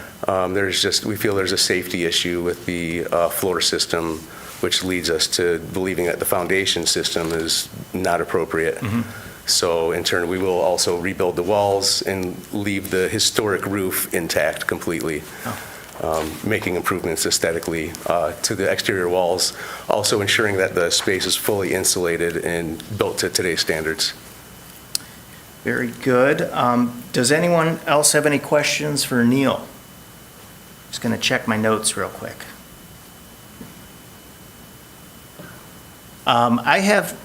There's something in the proposal that I think this is maybe just like a side note or something, but I just wanted to be sure. It says owners plan to replace the balance of the existing windows in the future with same Anderson 400 series to match. Like, is that I don't know, does that count as a proposal? I don't think, I just don't want you to think that counts as something unless you want it to, and then we can discuss. But I saw that note. The reason why I put that on there is because we chose the Anderson 400 series for all of the new windows that are going in. The owners do plan on replacing the rest of the windows, and they do plan on using this same line of windows for that, so they will match in the future. Very good. Okay. Any other questions? Great. Thank you, Neil. Appreciate it. Yeah. Okay. We will now move on to the public hearing for this item. This is 102 Crest. And I don't see anyone approaching the podium. Do we have anyone remotely? Nope. Very good. Okay, so now we will close the public hearing for this application, and I'll ask if there's a commissioner who would like to make a motion. Sure. I move that the commission issue a certificate of appropriateness for the application at 102 Crest Avenue, a contributing property in the Old West Side Historic District, to add a 45 square foot addition on the south elevation, install a new patio door, and rebuild a patio, remove a basement egress window well, and install a new, smaller window, modify a basement window, and add a well to make it egress compliant, infill 2 basement windows on the south elevation, relocate the air conditioning unit, infill a small kitchen window and replace it with a narrow horizontal window, and rebuild the office walls and foundation and install 4 new windows. As proposed, the work is compatible in exterior design, arrangement, texture, material, and relationship to the rest of the building and the surrounding area, and it meets the Secretary of Interior standards for rehabilitation and guidelines for rehabilitating historic buildings. In particular, standards 2, 5, 9, and 10, and the guidelines for building site additions and windows, as well as the Ann Arbor Historic District Design Guidelines for all additions and residential additions. Second. Great. That was moved by Commissioner Kaplan and seconded by Commissioner Calderon. I would like to know if anyone has any discussion on the motion. Okay, I'm not seeing anything, and I think that's just because the application was very clear and thorough, and as staff already mentioned, it's just really appreciated to see such a thorough, clear, and yeah, just all around great application that we can go through, and what the actual content of the application meets the standards. There are so many small items going on, but they all seem to work as a cohesive unit here. So I'm not seeing any other comments, so let's just move right to a vote. All those in favor, please say yes. Yes. Yes. All those opposed to the motion, say no. Okay, the motion passes. Thank you very much. Please get the required permits, make sure those permits match what we've approved today. Thank you. Good night. Very good. Okay, so now we are moving on to the last hearing of the evening. It's F5 1017 West Liberty.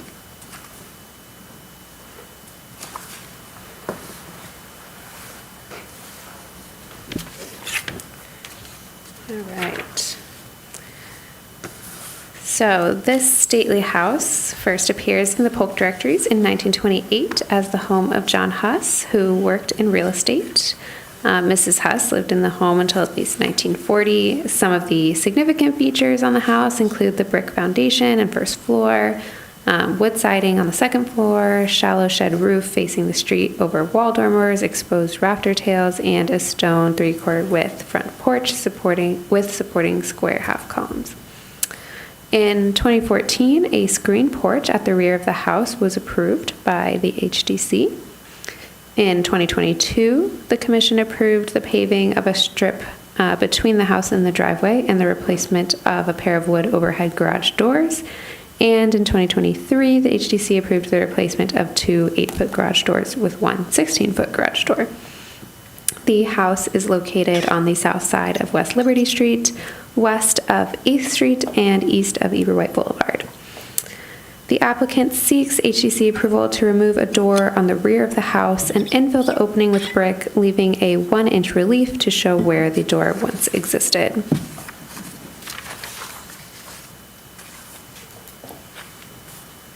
So this is the front of the house, porch, and then this is the door in question right here at the rear of the house, and then right next to it you see this is the porch that was approved by the HDC. Again, just to close up the door, it is thought to be an original opening and an original door there. You can see the panel wood door with the light.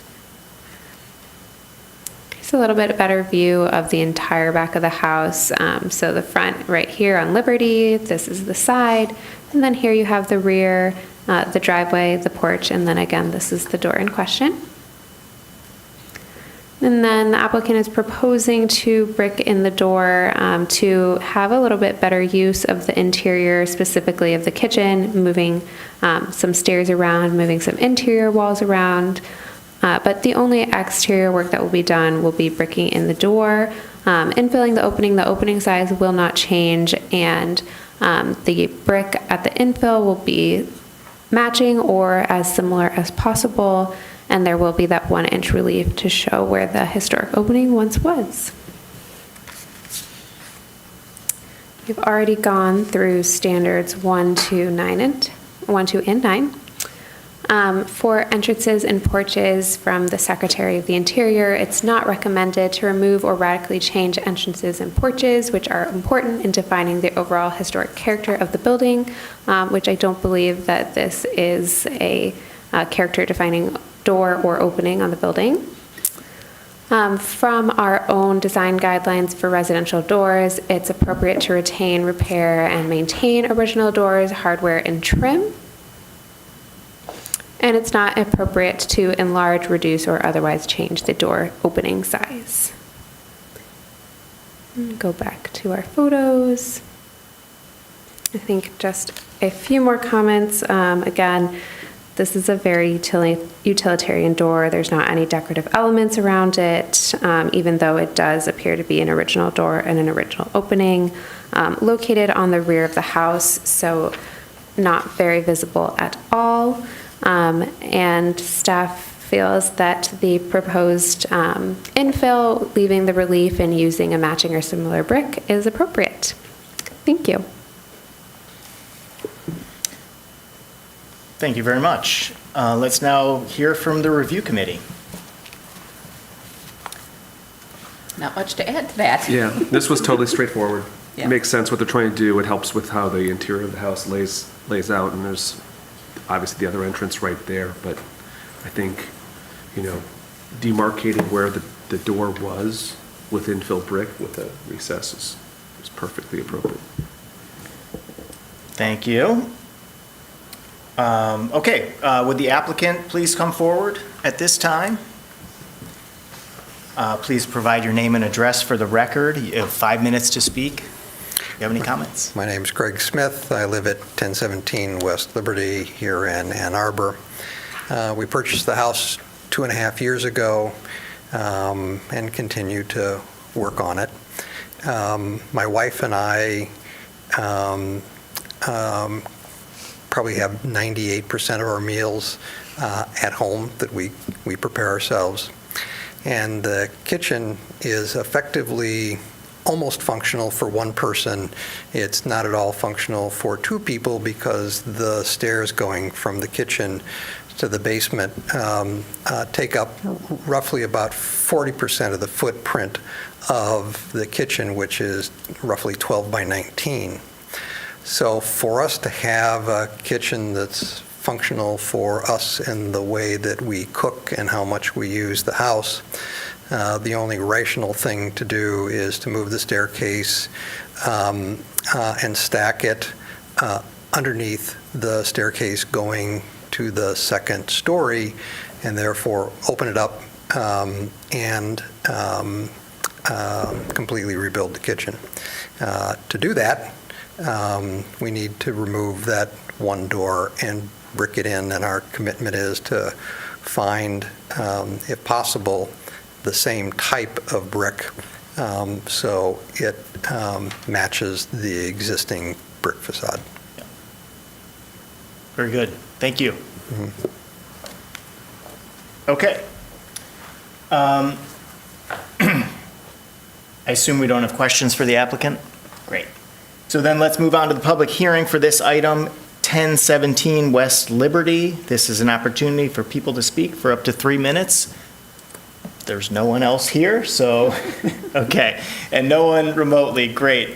So then we will close the public hearing for this application, and I will ask if a commissioner would like to make a motion. Yes.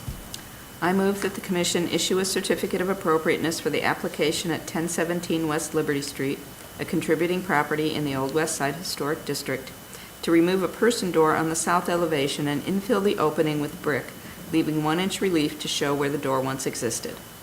The work is compatible in exterior design, arrangement, texture, material, and relationship to the rest of the building and the surrounding area, and meets the Secretary of the Interior standards for rehabilitation and guidelines for rehabilitating historic buildings, in particular 1, 2, and 9, and the guidelines for entrances and porches, as well as the Ann Arbor Historic District Design Guidelines, particularly as they pertain to residential doors. Is there a second? Second. Great. That was moved by Commissioner Fortner and seconded by Commissioner Kaplan. I think we have a very clear proposal here that meets the standards, and I would guess that we're all in agreement there. So let's go right to a vote. All those in favor, please say yes. Yes. Yes. All those opposed to the motion, say no. The motion carries. Your application has been approved. Please note you must receive all required permits before beginning the project. Thank you.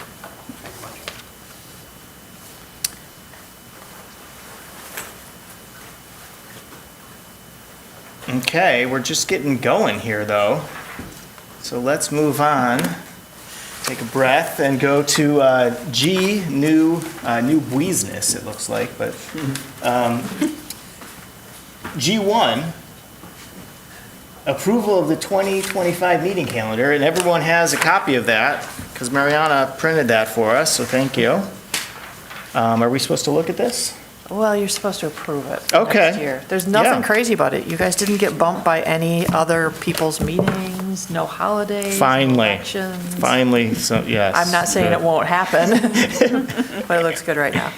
Well, very good. Are there any comments here? Or okay, seeing no comments, Motion do to we vote approve. on this? Well, you should make a motion to approve it. Okay, what did I Make a hear? motion to approve the 2025 meeting schedule. Okay, Second. and seconded, okay. That was moved by Commissioner Smith and seconded by Commissioner Kaplan. All those in favor of the motion, please say yes. Yes. Yes. Great. Thank you.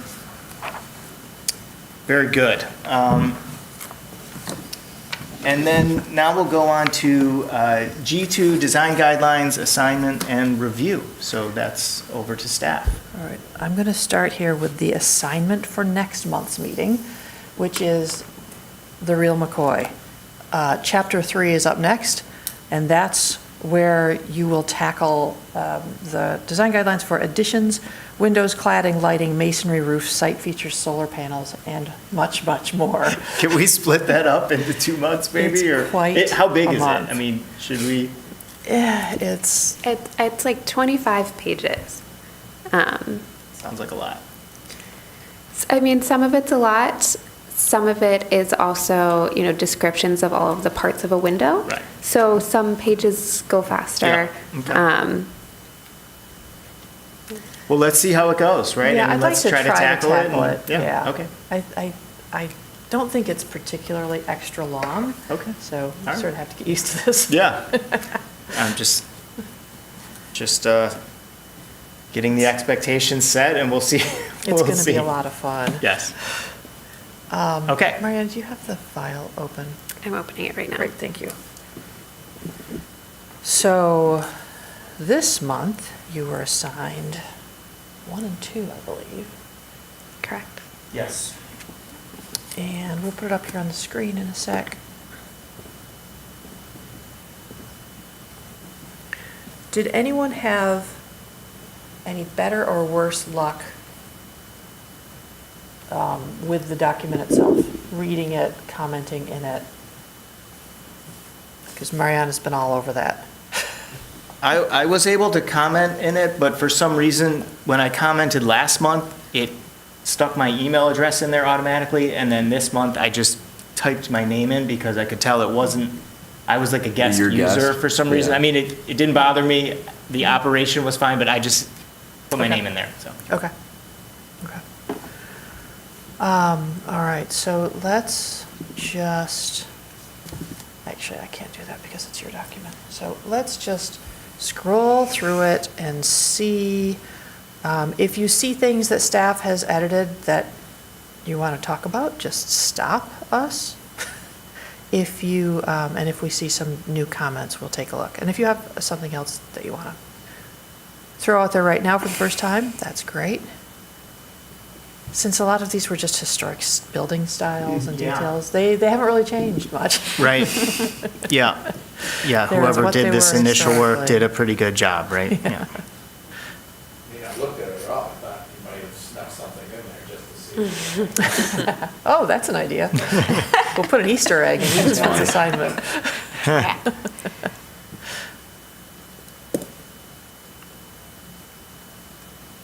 When dealing with all of the photos and comments below the photos and sidebar illustrations and things, man, we're just gonna have to redo all that, so. Yeah. Have we passed any of your comments yet, Dave? I want to make sure this is the document that you commented in. Or anyone else. Because I know I saw them when I was looking at the web version. You don't have it turned on, do you have to Oh, click yeah, you tried to- comments? Up at the top, yeah. Good catch from both of you. Okay. There we go. So how about we finish scrolling through? I don't know if we, yeah, so you didn't comment until a little bit later, so Okay. we'll just finish going through the styles. I think mostly grammatical changes, maybe some specifications, and there'll be some photo updates.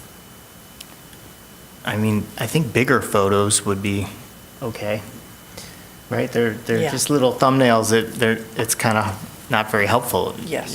To the user.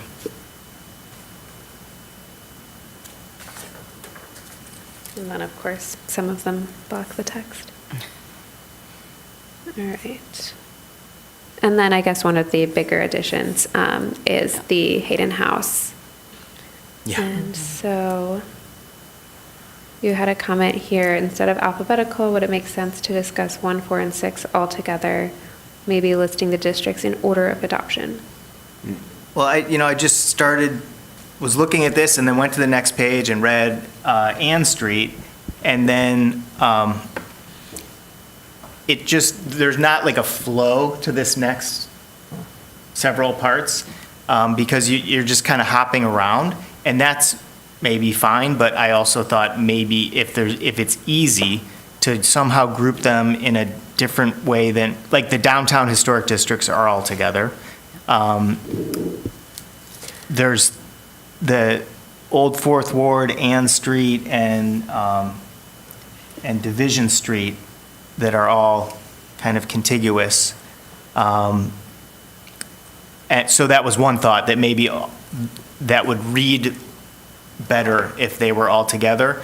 And then a completely separate thought I had when I was going through it was, well, maybe just reading through it chronologically from like oldest to newest would be Oldest buildings? Adopted. Or oldest adopted? Yeah.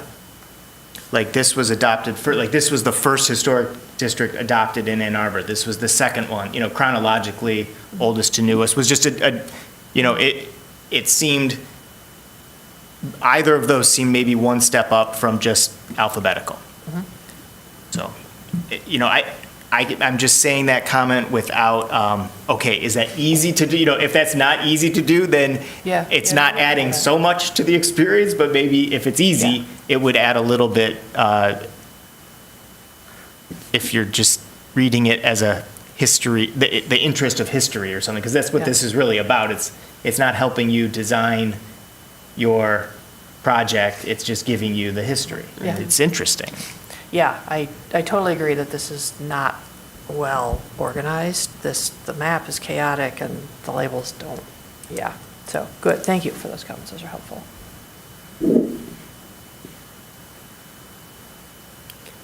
All right, we'll move on down.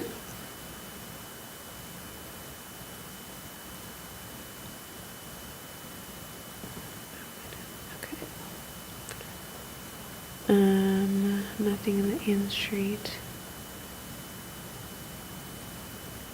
And then in the Broadway Historic District, and I believe this is you again. Yeah. I put my name in there, I thought. Anyway, yeah, that's me. Yeah, the first sentence, there's a lot of facts that follow that sentence. And that sentence, though, felt like, well, made up? Did it? Is this true? And if it is true, it's interesting. That's why I said this is an interesting statement, but I don't really know, with just saying that without backing it up with either a really solid source or Well, it doesn't tell something. you what the diverse range of residents are. Are we talking Well, I think racially, that's what economically, follows, maybe. politically? Yeah, and like, obviously, people were building there, so development pressure from who? It just seemed like it kind of gave me like a icky feeling, and and then just was like, I don't really know if that belongs there. Good. Okay. Good.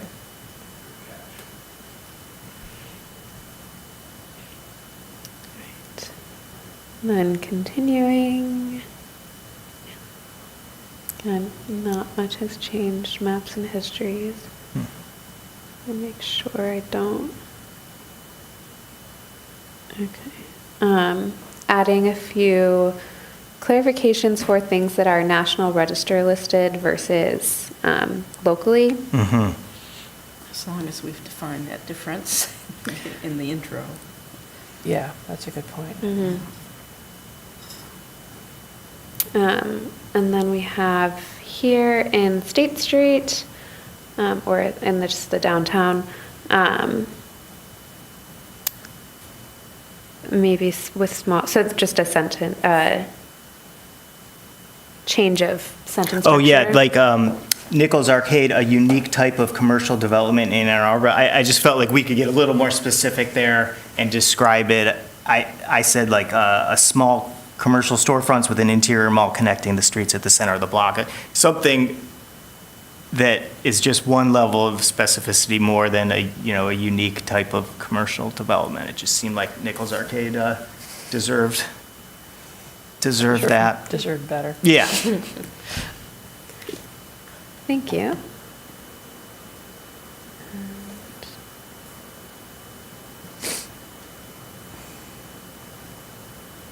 Again, probably will be some rearranging of photos and maps.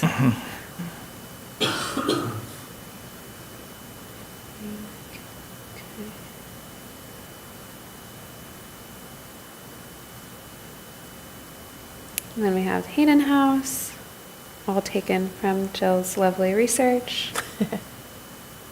And then this was one of the additions that we Yeah. thought would be helpful, is having something to direct people to when they want to do their own research and find out how we figure out what's historic and what's not historic. So if anyone had any comments, you can read through it now. We have some comments here. Oh, you got your name on. Yeah, those were from last month. I mean, I did those from a different link, so that's why I got my email address in there. But yeah, I love this page. I think it's going to be really helpful, especially for staff to direct people to, and it's going to be out there. And so there are links, like there are online links to some of the Sanborn maps. So I thought that would be helpful to add here. Unfortunately, I mean, it's kind of cool that they have starting from the earliest one, but really the most useful one is the one, they're all useful. The most useful one is the one they don't have. Yeah. But still, Not old enough. yeah, it's nice to have a starting point there. And then the other comment is the one that I use a lot is the 1947 aerial photo, but I could not find a way to link to it. That link is always changing anyway, because it's like, It's the county site. yeah, you're it's the using? Yeah. E-Washtenaw. So maybe just Yeah. give them E-Washtenaw and good luck or something, but like direct them to that Yeah. aerial photo. Yeah, that's a good resource. And I mean, we have, I don't know how much of it is public but I mean, all the aerials, because we have 1947 to 2003. They're all on the GIS Right. website. So, yeah, I think that would be a great addition, because those are, I mean, we used those tonight, so. Yeah. Did anyone have anything else, especially on this, since this is new, thoughts, things we can add, things that you find helpful or not helpful? Just back to the Sanborns, do you have them in PDF format? And is it possible to include those as an appendix or somewhere? No, on the- they're copyrighted. Right. So I cannot. Okay. I can't say where mine came from on television. Yeah. Understood. I mean, the link to the Library of Congress, that seems pretty good, a pretty good start. Yeah. for If you're a people. U of M student, faculty, or staff, you can get them through the university. But yeah, Library of Congress has them also. Right. And the public library, the Ann Arbor Public Library. Yeah, so is that has- mentioned in here? Has That real copies of Sanborns and Polk directories, And the mic, as well as digitized ones. Yeah. yeah, are they're not on microfiche anymore? They might be. I think they are. Oh, Yeah, I gosh. think those are your options, are physical or. Yeah, okay. Yeah. But you can get them, you can see them. I mean, it's cool to look at the physical copies. Right, okay, and it says here, the Ann Arbor District Library has copies of the Sanborn maps, great, okay.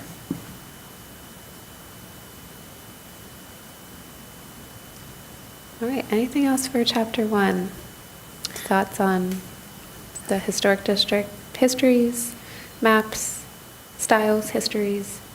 I had one comment, I think this was more appropriate probably for last month, but I wasn't here. And I've just seen several things from the city that has like a land acknowledgement. And does someone know this, that's appropriate for this newsletter or not? Or is it up to the individuals or something? Or does one belong in this document or not? And- We can find out when and where they are used. Mm-hmm. There is a person at the city who would know that. Okay, Yeah, that's a good one. We'll find that out. okay. I remember you also saying, Dave, in an email to staff, a thought about including information on the now dissolved district right. of individual Yes. resources. Yeah. Do people have thoughts on whether that would be helpful or not helpful to include? I think as part of the section of when we're, like this is the history of Ann Arbor, of historic districts in Ann Arbor, I was thinking that, I mean, that's part of the history. They're not, does everyone know what we're talking about? So, I won't get it right, so I'll turn to you. yeah. There was an individual historic properties historic district, that was a local district, that had about 50 of Ann Arbor's most spectacular historic buildings. And it was challenged in a lawsuit, and the city lost because the buildings were not contiguous. They were all over the city. So those went away. We still have all the documentation, and we use it sometimes with study committee report maps and things like that. I wouldn't want to put that map up since it's been gone since 2001, that district. But it's certainly worth at the bottom of the page saying, hey, look, we've got all this information on this other district too that doesn't exist anymore. Yeah. There's also a Central Campus Historic District, right in the middle of Central Campus, that is a local historic district. Obviously, we're not reviewing work in that district for the. Have a local historic district over which you have no Yeah, jurisdiction. I would love to know how that came about. Probably somebody at the university initiated it, thought it was cool. But I would like to also include a reference to that since it does exist. Yeah, I think So, in it's, addition to the National Register? Yeah. Sure, why not? I would think that if there's discussion, talking about the dissolved the individual property district, I think it should be explained why it was dissolved. Yes, That, absolutely. hey, Yep. this was challenged in court, was city it a lost, state and court or therefore, state court? Yeah. yeah. I'm a little, if the purpose of this document is for people to understand what their responsibilities are and what the city requirements are now, I think that's kind of opening a can of worms. I don't think it's relevant to the primary purpose. The primary purpose isn't to go through the history of historic preservation in Ann Arbor. And I don't know if we want to start out with how you challenge and get them removed. Yeah, this is true. Well, I think that that's a good point. I mean, I asked a question today that I thought Jill answered very well, which is why do we have our own design guidelines when we have the Secretary of Interior standards?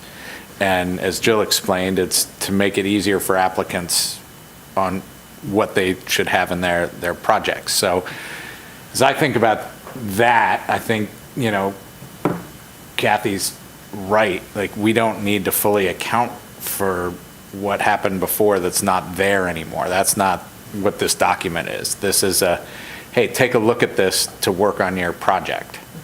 And so it's really just do these things. Like, these are appropriate things, and these aren't appropriate things. And, if there's a separate way you want to, memorialize that stuff, then that can be done. But I don't think we need to do that in this particular document.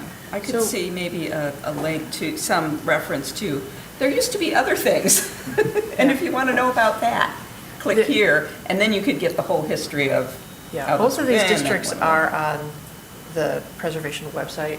There's a whole section of surveys and reports, and they're both listed in there with a little explanation of why they're there and what they Okay. are. Yeah. Sounds good. Okay. So is that a yes or a no to whether it's I guess, a yes to a quick reference to these historic districts, the dissolved and central campus, or is that a no, don't mention them at all? I don't think there's a need to mention them.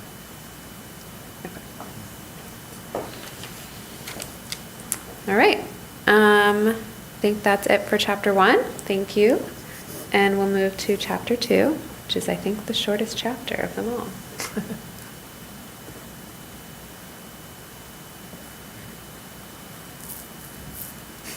You guys were going to accomplish 2 chapters tonight. That's great.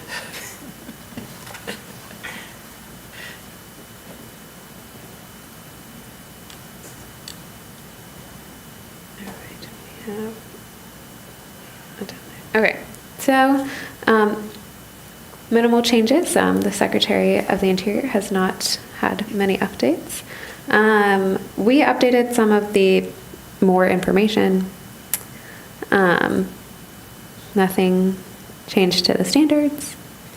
And then we added a little bit more information about other guidelines that the Secretary of the Interior offers. Yep, I thought this was great, and my comment is just that sentence, like, I think it was just a little long, and I was trying, for clarity's sake, to either remove the word "still" there, because it wasn't clear what "still" was kind of referencing at that point, because it was just, there were several things, and then, or just end the sentence specific to Ann Arbor, and then add another sentence that says something like the guidelines specific to Ann Arbor comply with the Secretary of Interior standards. It was just a clarity thing. I wasn't trying to change any meaning or add any meaning or something like that, so just. Yeah. Very good. And that is the end of chapter 2. Great. I have one more quick comment. On this. Not on this one, but Chip today brought to mind to me when he was asking his question about the design guidelines, there's a lot of overlap between our design guidelines and the Secretary of the Interior's guidelines. You see almost exact wording in a lot of them. When our design guidelines were written, it was presented as sort of a, well, if people are only going to look at our design guidelines and not look at the federal ones because ours are more specific, don't we want some of that to repeat in there? On the other hand, it drives me a little bit crazy when I'm trying to pull out appropriate guidelines, and they're exactly the same for both documents. So I think that when we're going through this month's assignment in Chapter 3, I'm going to have an eye out for just how much overlap there is between the two, and maybe see if those aren't things that we can take out while still making really clear that you also have to look at this other document, because they're not all in there. So you're getting sort of half of the federal guidelines, but not all of them. And so if you have any thoughts on that, great. Otherwise, we can just see what it looks like next month, how bad it is. I mean, I think as I was kind of asking that question today, is like a little bit is the practicality of how much stuff that you guys have to look at for every application. You have to go back and forth between different things, and you're professionals, these things, so it's easier, but nevertheless, it's like you guys do an amazing job on these staff reports. They're really detailed, they're really in-depth, they're way more than most historic district commissions get to see. But at some point, like, how do we make your job to review this stuff a little bit easier? Because what you're doing is making our job easier. And, I asked that question, is there a way just to get all this stuff together so there just aren't so many things that people have to click on links to go from one to the other, and, whether that's you or an applicant, and I don't have an answer to that, but I think if we could kind of figure that one out, then maybe we streamline your process, we streamline the application process, like makes, more understanding of what we're looking at, we just get better projects. Yeah. My hopes and dreams someday are to have a website where you can type in addition on the back of a house, and all of this stuff will repopulate for you. Okay, here's the big things you have to look at from these standards. Here's the big things you have to think about from our local design guidelines. I don't think that will probably happen in my lifetime, but I think that there is a lot of room for improvement to our website to be able to point people. No one's going to pick up the design guidelines as a printed book and go through it and look at things. But if we can help them get to where they need to go, I think that would be a huge step forward. And the checklists, I have a bunch of checklists for our most common project types. Those are very helpful to people. But that's not really the standards and guidelines specifically. Yeah. So we got to combine all of these somehow. Yep. I think the website is a separate big project. Yeah, maybe after this project. Yeah. We gotta get this so that when you're doing that, it's usable. Yeah, the it's usable. content is Yeah. there already. You Right. just need to parse it out and put links. Yeah. Yep. Good. Anything else on DGs? Nope, that's the DGs.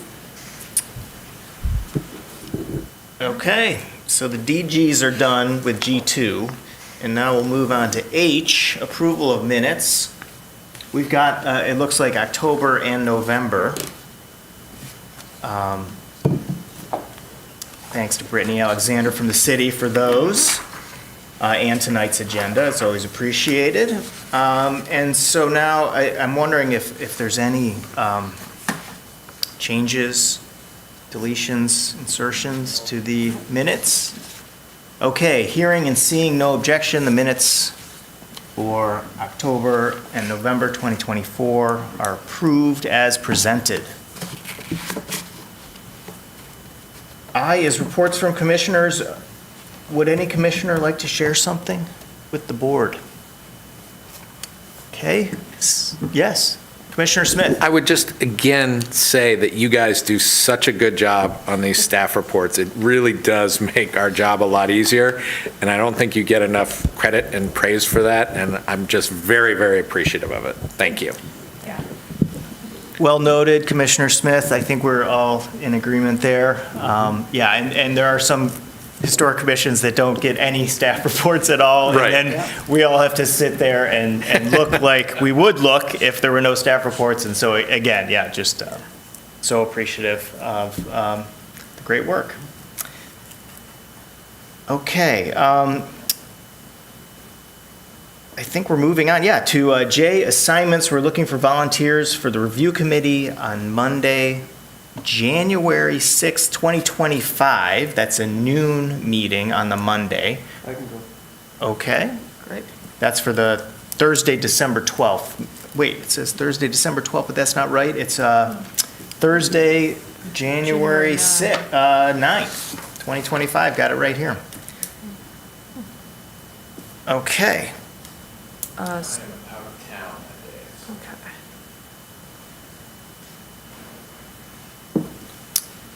I could be a backup if no one else can do it. The 6th, I could do it. It's the first day the kids are back in school, if that applies to you. We're back on the 7th, but I will, I can do that on the, yeah. Okay, that would be great. Steve and Dave, thank you. Wonderful. Okay, K, reports from staff. Are there any reports from staff? The only thing I have, which I may have told you last month, is that we're expecting the Old Fourth Ward survey to come back by December 31st with revisions. That's it. Very good. L, concerns of commissioners. Are there any concerns? In general? No, just specific to this. My neck. Just in line, Yeah. Okay, hearing no concerns, we'll move on. Everything's just great with everyone, so good. Okay, I see no communications this month, so now I will adjourn the December 12th, 2024 HDC meeting at 9:27 PM. Thank you all. Thank you, everyone.